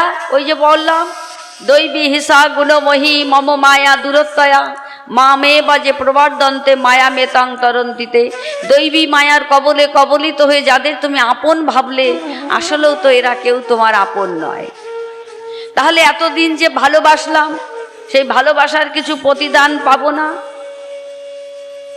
বলে প্রতিদান চাও, প্রতিদান পাবে। যে প্রেয়সীর হাত ধরে আপন ভেবেছিলে, যে প্রেয়সীর হাত ধরে আনন্দম বুদ্ধি বর্ধনং, আনন্দকে বাঁধতে চেয়েছিলে এই সংসারে, বলুন তো মা, এই সংসারে কোনো কিছু আপন আছে? আজকে যেটা তোমার, কালকে সেটা আর একজনের। কিছু আপন আছে মা? কিচ্ছু নেই।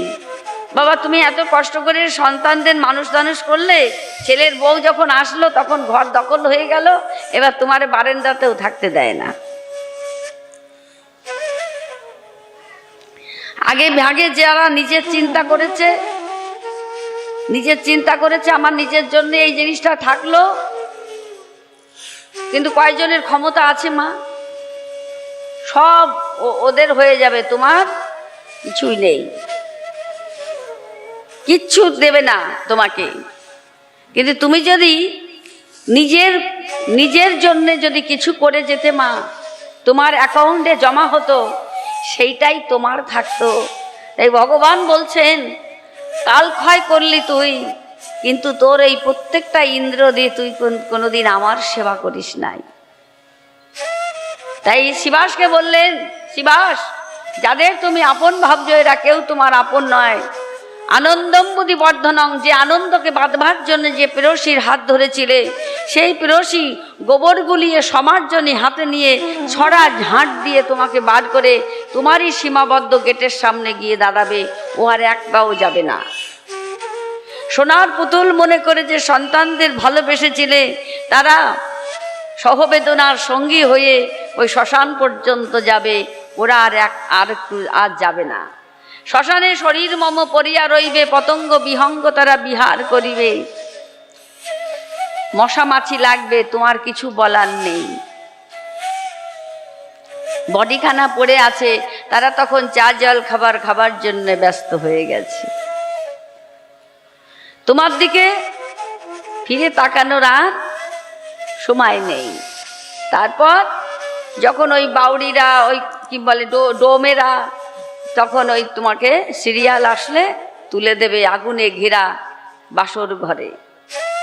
এবার তুমি পুড়লে, ভগবানের কাছে বললে, ভগবান এবার আমার কি হবে? পঞ্চভূতের গড়া দেহ থাকবে না দুদিন পরে, জানিয়া মানুষ তবু কত আশা করে, কত যত্ন পরিপাটি কত প্রসাধন, জেনে রেখো প্রাণবায়ু যাবে যবে চলে, চিতায় পুরাবে কিংবা পাঠাবে কবরে। হয় কবর, না হয় চিতা। এবার আমি কোথায় যাব? আমার এই পঞ্চভৌতিক দেহটা গেল, কিন্তু আমার তো মৃত্যু নেই, আমি তো শাশ্বত সনাতন আত্মা, অবিনশ্বর। বলে ভয় নেই, তোমার সঙ্গে এখনো একজন আছে। বলে কে আছে? বলে যেদিন তোমার কেউ ছিল না, সেদিন যেজন ছিল, আজকেও তোমার সঙ্গে সেজন থাকবে। বলে কোন দিন? মনে তো পড়ে না। মনে পড়ে না? যেদিন তোমার কেউ ছিল না, সেই দিনটার কথা মনে পড়ে না? বলছেন মাতৃগর্ভে জীব যাবে সঞ্চারও করায়, পঞ্চম মাসেতে জীবের দেহ পুষ্ট হয়, ষষ্ঠম মাসেতে জীব পায় গর্ভে অশেষ যন্ত্রণা, বলবো কি বিশেষত তার চৈতন্য থাকে না। সপ্তম মাসে সেই পরমাত্মা গুরু জীবকে মহামন্ত্র করলেন শুরু, সেই মহামন্ত্র নিয়ে প্রতিশ্রুতি দিলাম আর বললাম তোমার মতন বন্ধুকে আর কখনো ভুলবো না। তারপরে ভগবান কি করলেন, গঙ্গা হয়ে পথ দিলেন, সেই পথে এসে আমরা ভূমিষ্ঠ হলাম, অর্থাৎ জন্মদ্বীপে, যেখানে জন্ম হয় আর মৃত্যু হয়। এটা জন্ম আর মৃত্যুর কারখানা, এটা কারখানা। এই কারখানায় এসেছি, আবার যেতে হবে তো। তাই বলছে যে কারখানাটায় তুমি এসেছো এই জন্মদ্বীপে, তখন জীব এসে ভুলে যায়। এখানে অনেক কথা আছে, যাই হোক ভাগবতে, তো জীব তখন ভুলে যায়। ভক্তি বিনোদ ঠাকুর এখানে বললেন, আমি ভুলিয়া তোমারে সংসারে আসিয়া পেয়েছি নানাবিধ ব্যথা, আজ তোমারও চরণে আসিয়াছি প্রভু, বলিব দুঃখের কথা। এই সংসারে আমার দুঃখের কথা কেউ শোনে না। আমি জননী জঠরে ছিলামও যখনও বিষম বন্ধন পাশে, একবার প্রভু দেখা দিয়ে তুমি বঞ্চিলে এই দিন দাসে। আমি তখনও ভাবিনু জনম পাইয়া ভজন করিব তব, আমার জনম হইল পরি মায়ার জালে, জ্ঞান না হইল নব। আমি আদরেরও ছেলে স্বজনেরও কোলে, হাসিয়া কাটাইনু কাল, আমার জনক জননী স্নেহেতে ভুলিয়া এই সংসার লাগিল ভালো। আবার কিছুদিন পরে আমি বালক হইয়া খেলিনু বালক সম, আবার কিছুদিন পরে আমার জ্ঞান উপজিল, আমি পাঠ পড়ি রহ রহ। আমি বিদ্যার গৌরবে ভ্রমি দেশে দেশে, কত ধন উপার্জন করি, আমি স্বজন পালন করি এক মনে, শুধু তোমারে ভুলিলাম হরি। আমার সব কিছু হলো সংসারে এসে, কিন্তু শুধু তোমাকে আমি ভুলে গেলাম, যে আমার সব থেকে প্রিয় বন্ধু, তাকে ভুলে গেলাম। কবে মনে পড়লো? নৈরস্যে জলতি হৃদয়, যখন সংসারের থেকে আঘাতগুলো পাও, যখনই সংসার থেকে দুঃখগুলো পাও, আনন্দম বুদ্ধি বর্ধনং, আনন্দের জন্যে ওই নাতি পুতি চেয়ে নিয়েছো, ভগবান আমার এটা দাও, ভগবান আমাকে ওটা দাও, ভগবান আমাকে ওটা দাও। যত তুমি দাও দাও দাও দাও করেছো, তত তোমাকে দাও দাও দাও দাও করে জ্বলতে হবে। কিচ্ছু করার নেই মা, এটাই জগৎ। আর যাওয়ার সময় কি দেবে তোমায়? যাওয়ার সময় কি দেবে? দেখবে কোন জায়গাটা ছিঁড়া কাটা আছে। এত কিছু করেছো, কিচ্ছু দেবে না। কোনো জায়গাটা শক্ত বালিশ আছে, আর ঝাঁটাটা তাও বাজারে থেকে কিনে আনবে না, ওই মুড়ো ঝাঁটা। গোবর গুলিয়ে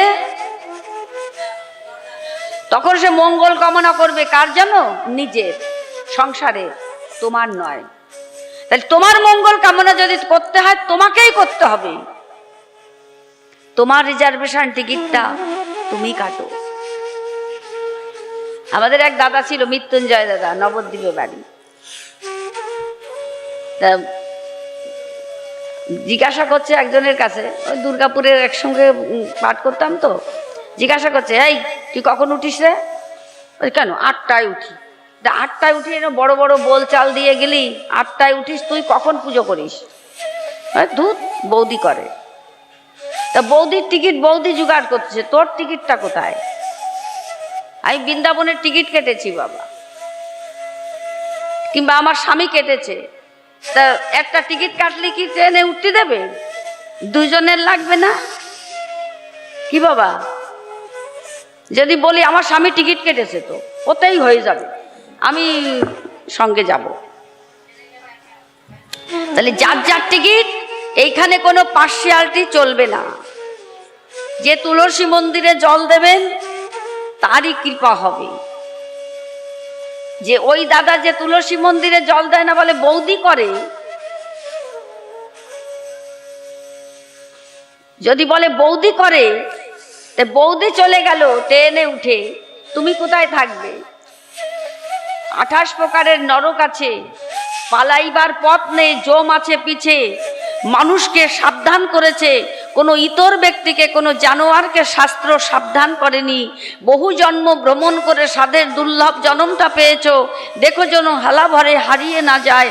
কাচের পাত্র যেমন একটু বেসতর্ক হলে ভেঙে যায়, তোমার জীবনটা যদি একবার ভেঙে যায় আর কিন্তু জোড়া লাগাতে পারবে না। আর না হবে মোর মানব জনম, পাষাণে ঠুকিলেও মাথা। পরবর্তী জন্ম যে আমি আবার এই সংসারে আসব, আবার আমি ছেলে মেয়ে পাবো, স্ত্রী পুত্র পাবো, কোনো নিশ্চয়তা আছে? মানব জন্ম পাবো, আর কোনো নিশ্চয়তা আছে? এর থেকেও তো আবার নিকৃষ্ট জনিতে ফিরে যেতে পারি। তাই শ্রীমদ্ ভাগবতে কৈলাসের কথা খুব মনে পড়ে। কৈলাসরা তিন ভাই ছিল, কৈলাসরা তিন ভাই ছিল। গুরু গৃহে ওর পিতামাতা নিয়ে গিয়ে তিন ভাইকে দীক্ষা দিলেন কৃষ্ণ মন্ত্রে। যখন দীক্ষা দিলেন, বাবা মা ভালো ভক্ত ছিলেন, কিন্তু ওই যে ছোট ছেলে, ও ওই দীক্ষার ধার ধারে না, দীক্ষার ধার ধারে না।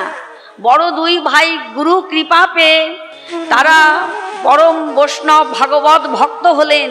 কিন্তু ওই যে কৈলাস, ওই কৈলাসের লক্ষ্যটা ছিল, মায়ের যে একটা চাবি আছে না, আঁচলের চাবি আছে, ওই চাবিটা হচ্ছে সিন্ধুকের চাবি। সিন্ধুকের মধ্যে অনেক ঐশ্বর্য, সোনার গয়না, এগুলো সব ছিল। তাই মা যদি দেহ রাখে না, ওই চাবিটা আমি আগে হাতিয়ে নেব, এইটাই ওর চিন্তা ভাবনা ছিল কৈলাসের। সংসারে আসক্তি ছিল, কিন্তু ওই দুই ভাই সংসারে আসক্তি শূন্য হয়ে সব সময় আমার রাধা মাধবের চরণ চিন্তা করে নিমগ্ন হয়ে থাকতো। তারা ভাবতো যে ও তো গেছে, আর আমি চাবিটা নিয়ে এই সমস্ত জমিদারি আমার হবে। এবার যথাসময় মা ও আর কোনোদিন আর গুরুগৃহে গেল না, গুরুগৃহে গেল না। গুরুর আত্মতত্ত্ব বিষয়ে ওর কোনো জ্ঞান ধারণাই হইল না। গুরুর কাছে যেতে হবে, গুরু এই ক্লাসটায় তুলে দিল, তারপরে আবার আর একটা ক্লাসে উঠতে গেলে গুরুদেবের তো একটা স্তর আছে, সেইগুলো দিয়েছিল তাদের, কিন্তু এ পেল না। কিছুদিন পরে পিতা মাতা দেহ রাখলেন, ওই চাবিটা এসে পড়ল ওই কৈলাসের কাছে। এবার পরবর্তীতে কৈলাস যখন বড় হয়েছে, তখন ওরও বিয়ে থা হয়েছে, ওরও তিনটে ছেলেপুলে হলো। এবার ছেলেপেলেদেরও আবার বিয়ে থা দিয়েছে, অনেক দিন অতিবাহিত হয়ে গেছে। কৈলাস বৃদ্ধ হয়ে গিয়ে তখন ও দেহ রেখেছেন। দেহ রাখলে কি হবে, কিছুদিন পরে বাবা ও তখন কুকুর কুলে জন্ম হলো। গুরুদেব বাড়িতে আসলে কুকুরের মতন ব্যবহার করত, মানে সম্মান করত না। পরবর্তীতে কৈলাসের কুকুর কুলে জন্ম হলো। এবার কৈলাসের ছেলেরা গুরুগৃহে গিয়ে গুরুগৃহে গিয়ে বলছেন, গুরুদেব বাবা দেহ রাখার পরে না একটা কুকুর এসে খুব জ্বালাতন করছে, একদম দুয়ার থেকে নামতে চায় না, আর ওই সিন্ধুকের দিকে তাকিয়ে থাকে। আর যদি কেউ সিন্ধুকের দিকে যায় তা সে বাইরে আসলে তাকে কামড়াবেই। এখন আমরা কি করব, আপনি একটু চলুন। গুরুদেবকে সঙ্গে করে নিয়ে এসেছে, মন্দিরে নিয়ে গিয়ে গুরুদেবকে বসিয়েছেন। গুরুদেব তখন ধ্যানে নিমগ্ন হয়ে তিনি জানতে পারলেন ও আর কেউ নয়, ওর বিদেহ আত্মাটা ওই কুকুর কুলে জন্ম নিয়েছে। বোঝা গেল মা সংসারে আসক্তির কারণে। কিছুদিন পরে তখন ওই গুরুদেব এসে বলল, দেখ বাবা, তোরা ওই কুকুরটাকে না আর ঝাঁটালাথি মারিস না, চিকলি দিয়ে বেঁধে রেখে ওকে খাবার দাবার দে। ওরা কি করে, চিকলি দিয়ে বেঁধে রেখেছে বটে, কিন্তু ওরা কি করে, ওই টেবিলে সবাই খায়, সকলের পাত কুড়িয়ে যে অমেধ্যগুলো, সেই কুকুর জানা সত্ত্বেও ওই কুকুরটাকে ওই এক গামলায় ওই অমেধ্যগুলো খেতে দেয়। কুকুরটা না খেয়ে অনাহারে অনিদ্রা থাকতে থাকতে আর খিদের যন্ত্রণা সহ্য করতে না পেরে কিছুটা খেয়েছে। এই অমেদ্য খেয়েছে বলে পরবর্তীতে ও যখন মারা গেল তখন ও সর্পকুলে জন্ম হলো, আরো নিকৃষ্ট কুলে চলে গেল। ওই যে মুখে অমেধ্য, যত তুমি মুখটা শুদ্ধতা রাখবা, ভগবানের প্রসাদ সেবা করবা, ততই তোমার উত্তম গৃহে জন্ম হবে বাবা, তাপস গৃহে জন্ম হবে, এটা শাস্ত্র বলছে। আর কি হলো, ও যখন সর্পকুলে জন্ম হলো, এইবার ছেলেরা বলছেন কুকুরটা তো চলে গিয়ে এইবার একটা সর্প এসে আমাদের বাড়িতে খুব জ্বালাচ্ছে, গুরুদেব আপনি চলুন। এবার ও কুকুরটা তো ভেতরে আসতো না, আর এই সাপটা কি করেছে, ওই সিন্ধুকের আশপাশ দিয়ে ফোঁস ফোঁস করে বেড়াচ্ছে। ওই দিকেই আমরা কেউ যেতে পারছি না সংসারে আসক্তির কারণে। গুরুদেব আসলেন, তখন তিনি সূক্ষ্মাতি সূক্ষ্ম সদৃশ্য মানে দেখলেন, সূক্ষ্মাতি সূক্ষ্ম দৃষ্টি দিয়ে তিনি দর্শন করলেন যে আর কেউ নাই, ওই কৈলাসের আত্মাটা কুকুর থেকে গিয়ে এবার সাপ কুলে জন্ম নিয়েছে। তখন বলছে বাবা তোমরা এক কাজ করো, ওকে তো আর নিকৃষ্ট জনিতে যাহার কৃপায় ভাই এ ভব তরিয়া যায়, কৃষ্ণ প্রাপ্তি হয় যাহা হতেই, সেইটাই হচ্ছে গুরু। তাই গুরুদেব কি করলেন, গুরুদেব বলছেন বাবা তোমরা এক কাজ করো, তোমরা 3 ভাই বোন 3খানা লাঠি নিয়ে এসো, 3খানা লাঠি নিয়ে এসো। 3খানা লাঠি নিয়ে গুরুদেব কি করলেন, সেই লাঠি 3টে 3 ভাই বোনের হাতে দিলেন, 2 ছেলে 1 মেয়ে হাতে দিয়ে বললেন ওই সাপটার মাজাটা ভেঙে দাও, কিন্তু পরাণে মারবে না। ওই 3 ছেলে মেয়ে সাপটাকে এমন মারলো, মাজাটা ভেঙে দিল, কিন্তু সাপটা মাজা নিয়ে উঠতে পারছে না, কিন্তু জ্যান্ত আছে। এইবার তোমরা আজকে শান্তিতে ঘুমাও। ছেলে মেয়ে নাতি পুতি সবাই ঘুমোচ্ছে, গুরুদেবের তো ঘুম নেই। এবার গুরুদেব আস্তে আস্তে উঠে, সেদিন আশ্রমে যাননি, ঠাকুর ঘরের থেকে আস্তে আস্তে বেরিয়ে ছেলে মেয়েকে বলেছিল ওই যে সামনে একটা মাঠ আছে না, ওই স্কুলের মাঠ, ওই মাঠে মাঝখানে ফেলে দেবে। 3 ছেলে কাঠিতে করে নিয়ে গিয়ে ওই সাপটাকে ওই মাঝখানে ফেলে দিয়ে এসছে ওই মাঠে। গুরুদেব ধীরে ধীরে ধীরে ধীরে আস্তে আস্তে গিয়ে মাঠের কোনায় গিয়ে চিৎকার করে ডাকছে, কৈলাসকে দিব্য দৃষ্টি দিলেন, কৈলাসকে আগের জন্মের কথা মনে করিয়ে দিলেন, তুমি কোন কোন জন্মে কি কি ছিলে। চিৎকার করে ডাকছেন কৈলাস কৈলাস কৈলাস। মাথাটা ঝাড়া দিচ্ছে কৈলাস, কিন্তু চলার ক্ষমতা নেই, মাজা ভেঙে দিয়েছে। যতক্ষণ সংসারে আমরাও এরকম মাজা ভাঙা বাড়ি না খাই না, ততক্ষণ আর ভগবানের নাম মনে থাকে না। মাজা ভাঙা বাড়ি যখন খাবো তখন ভগবানের নাম করব। তাই সাপটা মাথা উঁচু করে চিৎকার করছেন গুরুদেব গুরুদেব গুরুদেব করে। গুরুদেব সামনে গেলেন, কৈলাস তুমি গুরুতত্ত্ব বস্তু গ্রহণ করতে গিয়েও করো নাই, তোমার এই আচরণগুলো ভগবান সহ্য করে নাই। তুমি কুকুর কুলে জন্ম নিলে, সংসারে আসক্তির কারণে মায়ের চাবিটা হাতে নিয়ে নিলে, এই আসক্তির কারণে তুমি কুকুর কুলে জন্ম নিলে। এইবার ওই অমেদ্য খাওয়ার কারণে তুমি আবার নিকৃষ্ট জনি অর্থাৎ সর্পকুলে জন্ম নিয়েছ। তুমি কি আবার কুকুর কুলে যেতে চাও? গুরুদেব না গুরুদেব, আমাকে তুমি আর কোনো জন্ম দিও না। বলে কৈলাস ওই দেখো তোমার 2 দাদা গোলক বৃন্দাবনে হাসতে হাসতে গিয়ে সেখানে আনন্দে ক্রীড়া করছে, আর তুমি সংসারে আসক্তির কারণে ওই আবার নিকৃষ্ট জনিতে ফিরে যাচ্ছ। 84 লক্ষ জনি করিয়া ভ্রমণ, পেয়েছিলে দুর্লভ এই মনুষ্য জনম, সার্থক করিতেই দুর্লভ জনম, মায়ামহ ত্যাজি করো সাধন ভজন, ভজনের মধ্যে সর্বশ্রেষ্ঠ নববিধা ভক্তি, কৃষ্ণ প্রেম কৃষ্ণ দিতে ধরে মহাশক্তি, চারি যুগে চারি ধর্ম জীবেরও কারণ, কলিযুগের ধর্ম হরি নাম সংকীর্তন। তুমি সেই নামটাকেই অবহেলা করেছিলে। গুরুদেব, আমাকে আর তুমি ফিরে যেতে বলো না, এবার তুমি তোমার চরণে আমাকে জায়গা দাও। যাহার কৃপায় ভাই এ ভব তরিয়া যায়, কৃষ্ণ প্রাপ্তি হয় যাহা হতে। গুরুদেব করুণার সিন্ধু, অধম জনার বন্ধু। অধম যতক্ষণ না হবে তার বন্ধু কখনো গুরুদেব হন না। তাই বলছেন, গুরুর আসন যেথায় পাতা সেথায় আমার স্বর্গ ওরে, জীবন মরণ সেঠাই আমায় চিরদিনই রাখবে ধরে। কোথাও যেতে চায় না রে মন, গুরু যে মোর সর্বস্ব ধন, এই কথাটি থাকলে স্মরণ বৃথা কি লাভ ঘুরে মোরে। তীর্থ ভ্রমণ মন উচাটন, শান্তি সুধা গুরুর চরণ, তাই সর্বতীর্থের তীর্থ যেতাই নিত্য করি গুরুর স্মরণ। গুরুর পাদ পদ্মে যেন এমন থাকে সদাই লগন, গুরুর কৃপা পেলেই তবে ধন্য জীবন হবে রে তোর। গুরু কৃপা হি কেবলম, প্রেম সে বলো, গুরু কৃপা হি কেবলম, গুরু কৃপা হি কেবলম।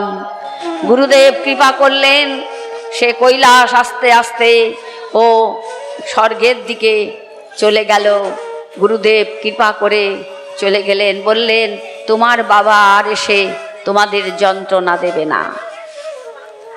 এই সংসারে বলছে না, যাহার কৃপায় ভাই এ ভব তরিয়া যায়, যাহারে দর্শনে মর্তেরও বন্ধন সহজে ছিড়িয়া যায়, যাহার পাদ ধৌত জলে পরশে জীবেরও ত্রিতাপ বিনাশ পায়, যাহার সহিতে আলাপ করিতে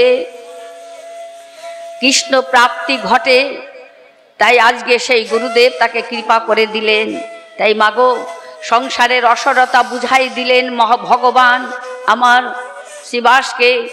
শিবাস ভগবানের চরণে সম্পূর্ণ নিজেকে আত্মনিবেদন করলেন এবং শিবাসকে বললেন, শিবাস, এই শ্রীধাম নবদ্বীপে যদি আমাকে নাম যজ্ঞ করতে হয়, আমি তোমার অঙ্গন থেকে শুরু করব। যাও শিবাস, যাও, তুমি মঙ্গল ঘট পাতো।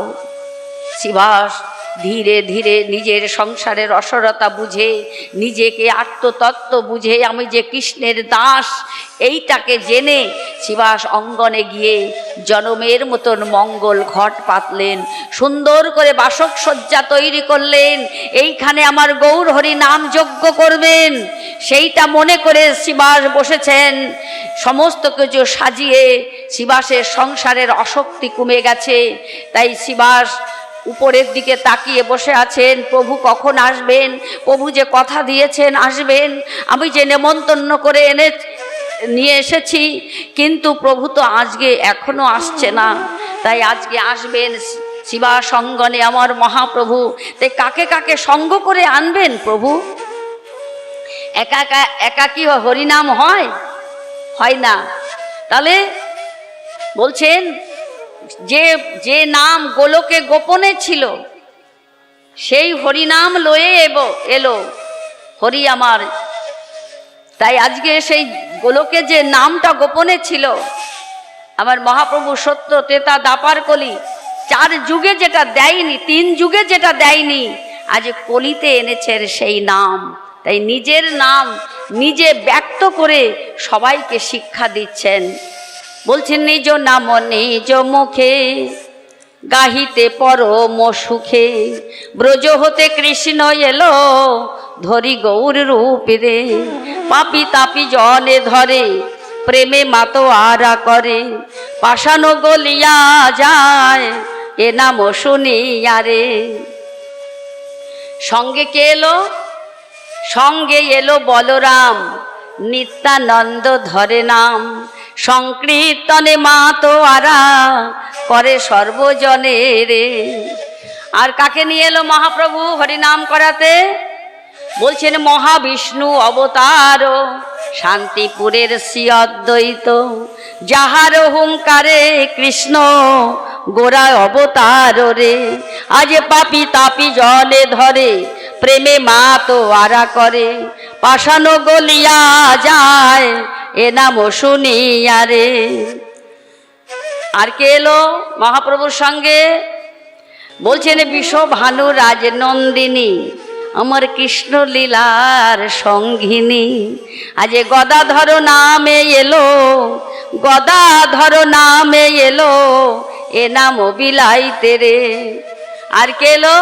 বলেন দেবশ্রী নারদ আসে, সদা নাম প্রেমে ভাসে, শিবাসেরও আঙিনাতে গোরা নাচে গায়ে রে। ব্রহ্মা হলো হরিদাস, সদা করে নামাভাস, আমার গৌর পদ হৃদে ধরি করিলেন প্রয়াণে রে।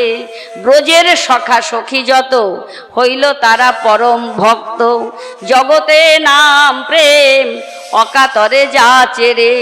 হরে কৃষ্ণ কৃষ্ণ কৃষ্ণ হরে হরে, হরে রাম রাম রাম হরে হরে, হরে কৃষ্ণ কৃষ্ণ কৃষ্ণ হরে হরে, হরে রাম রাম রাম হরে হরে। নিজের নাম নিজে মুখে গাহিতে পরম সুখে, ব্রজ হতে কৃষ্ণ এলো ধরি গৌর রূপে। আজকে শিবা সঙ্গনে আজ সুন্দরভাবে হরিনাম সংকীর্তন। আজ হরি বলবো আর মদন মোহন, হরি বগো হরি বলবো আর মদন মোহন, হরি বগো আমি এই রূপেতে ব্রজের পথে চলিব গো, আমি এই রূপেতে ব্রজের পথে চলিব গো। হরি বলবো আর মদন মোহন, হরি বগো হরি বলবো আর মদন মোহন, হরি বগো। যাব গো ব্রজেন্দ্রপুর, হব গোপীর পায়ের অনুপুর। যাব গো ব্রজেন্দ্রপুর, হব গোপীর পায়ের অনুপুর। আমি নুপুর হয়ে রুনো ঝনো, আমি নুপুর হয়ে রুনো ঝনো বাজিব গো, আমি নুপুর হয়ে রুনো ঝনো বাজিব গো। হরি বলবো আর মদন মোহন, হরি বগো হরি বলবো আর মদন মোহন, হরি বগো। যাব গো ব্রজেন্দ্রপুর, হব গোপীর পায়ের অনুপুর। আমি নুপুর হয়ে রনো ঝনো, আমি নুপুর হয়ে রনো ঝনো বাজিব গো। হরি বলবো আর মদন মোহন, হরি বগো হরি বলবো আর মদন মোহন, হরি বগো। ব্রজবাসী তোমরা সবে এই অভিলাষ পুরাবে, ব্রজবাসী তোমরা সবে এই অভিলাষ পুরাবে। আমি আর কবে ব্রজে বাস করিব গো, আমি আর কবে ব্রজে বাস করিব গো। হরি বলবো আর মদন মোহন, হরি বগো হরি বলবো আর মদন মোহন, হরি বগো। রাধা কৃষ্ণের রূপ মাধুরী, হরি বধু নয়ন ভরি। হরি বলবো আর মদন মোহন, হরি বগো হরি বলবো আর মদন মোহন, হরি বগো। আমি এই রূপেতে ব্রজের পথে চলিব গো, আমি এই রূপেতে ব্রজের পথে চলিব গো। হরি বলবো আর মদন মোহন, হরি বগো হরি বলবো আর মদন মোহন, হরি বগো। বিপিনে বিনোদ খেলা সঙ্গেতে রাখালের মেলা, বিপিনে বিনোদ খেলা সঙ্গেতে রাখালের মেলা।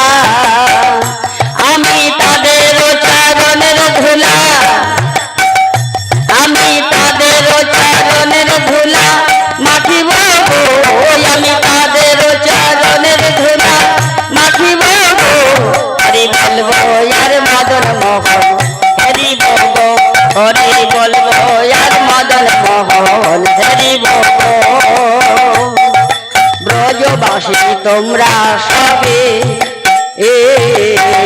অভিলাষ পুরাবে। আমি আর কবে কৃষ্ণের বাসী, আমি আর কবে কৃষ্ণের বাসী শুনিব গো, হরি বলবো আর মদন মোহন হরি গো, হরি বলবো আর মদন মোহন হরি গো। এ দেহ অন্তিম কালে রাখিব যমুনার জলে, এ দেহ অন্তিম কালে রাখিব যমুনার জলে। সেদিন জয় রাধে গোবিন্দ বলে, সেদিন জয় রাধে গোবিন্দ বলে ভাসিব গো, আমি জয় রাধে গোবিন্দ বলে ভাসিব গো, হরি বলবো আর মদন মোহন হরি গো, হরি বলবো আর মদন মোহন হরি গো। আমি এই রূপেতে ব্রজের পথে চলিব গো, আমি এই রূপেতে ব্রজের পথে চলিব গো, হরি বলবো আর মদন মোহন হরি গো। এ দেহ অন্তিম কালে রাখিব যমুনার জলে। সেদিন জয় রাধে গোবিন্দ বলে, সেদিন জয় রাধে গোবিন্দ বলে ভাসিব গো, আমি জয় রাধে গোবিন্দ বলে ভাসিব গো, হরি বলবো আর মদন মোহন হরি গো, হরি বলবো আর মদন মোহন হরি গো। আমি এই রূপেতে ব্রজের পথে চলিব গো, আমি এই রূপেতে ব্রজের পথে চলিব গো, হরি বলবো আর মদন মোহন হরি গো, হরি বলবো আর মদন মোহন হরি গো। কহে নরোত্তম দাস আর না পুরিল অভিলাষ, কহে নরোত্তম দাস না পুরিল অভিলাষ। আমি আর কবে ব্রজে বাস, আমি আর কবে ব্রজে বাস করিব গো, হরি বলবো আর মদন মোহন হরি গো, হরি বলবো আর মদন মোহন হরি গো, হরি বলবো আর মদন মোহন হরি গো। রাধে রাধে বলে দুটি বাহু তুলে চলো না যাই বৃন্দাবনে, চলো না যাই বৃন্দাবনে। রাধে রাধে বলে দুটি বাহু তুলে চলো না যাই বৃন্দাবনে, চলো না যাই বৃন্দাবনে। শ্যাম কুণ্ড রাধা কুণ্ড গিরি গোবর্ধন, মধুর মধু বংশী বাজে এই তো বৃন্দাবন, এই তো বৃন্দাবন। রাধে রাধে বলে চলো না যাই বৃন্দাবন, শ্যাম কুণ্ড রাধা কুণ্ড এই তো বৃন্দাবন, এই তো বৃন্দাবন। মা যশোদা পিতানন্দ আর গোপগণ, মধুর মধুর বৃন্দাবনে এই তো বৃন্দাবন, মধুর মধুর বংশী বাজে এই তো বৃন্দাবন। ললিতাদি সখায়াদি যত সখী গান, মধুর মধুর বংশী বাজে এই তো বৃন্দাবন,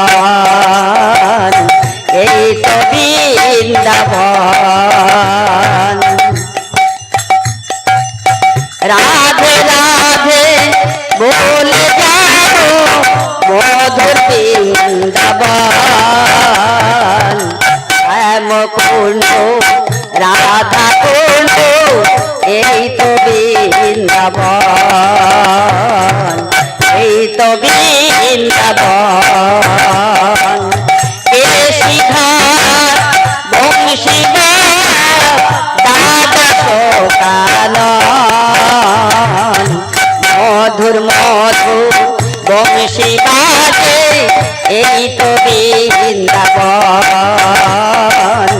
এই তো বৃন্দাবন রাধে রাধে বলে যাও মধুর বৃন্দাবন কেশিঘাট বংশী দ্বাদশ কানন দ্বাদশ কানন ললিতায়াদি বিশাখায়াদি যত সখীগণ মধুর মধুর বংশী বাজে এই তো বৃন্দাবন মধুর মধুর বংশী বাজে এই তো বৃন্দাবন এই তো বৃন্দাবন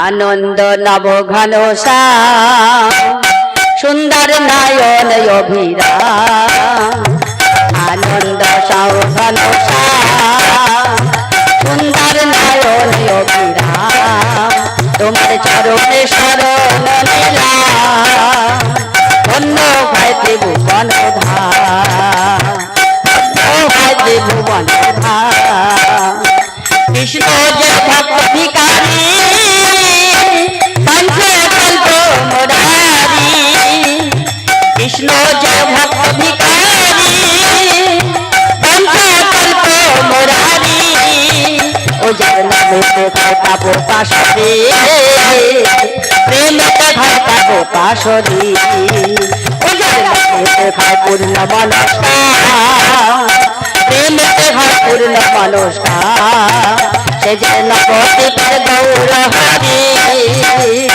শচীর মায়ের গর্ভে অবতরী গোপাল কৃষ্ণ ভগবান আনন্দ নব ঘন শ্যাম আমার গোপাল কৃষ্ণ ভগবান আনন্দ নব ঘন শ্যাম এটা বিহারী বংশীধারী বিহারী বংশীধারী ধনুধারী রাম নব ঘনশ্যাম আনন্দ নব ঘনশ্যাম সুন্দর নয়ন অভিরাম চরণে শরণ নিলাম ধন্য ঘটে ভুবন ধাম জয় জয় গোবিন্দ জয় জয় শ্যামসুন্দর মোহন বৃন্দাবন জয় জয় বৃন্দাবন বিলাসী রাধে গোবিন্দ জয় জয় বৃন্দাবন বিলাসী রাধে গোবিন্দ জয় জয়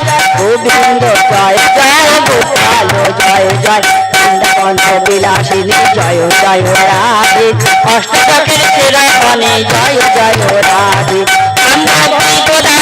জয় জয় রাধে রাধা রানী বিনোদিনী জয় জয় রাধে পাও করুণা মহি জয় জয় রাধে তোমার কাশী তোমার ডাকে জয় জয় রাধে ধূপন বিলাসিনী জয় জয় রাধে কুঞ্জবন বিলাসিনী জয় জয় রাধে জয় রাধে জয় রাধে জয় রাধে জয় রাধে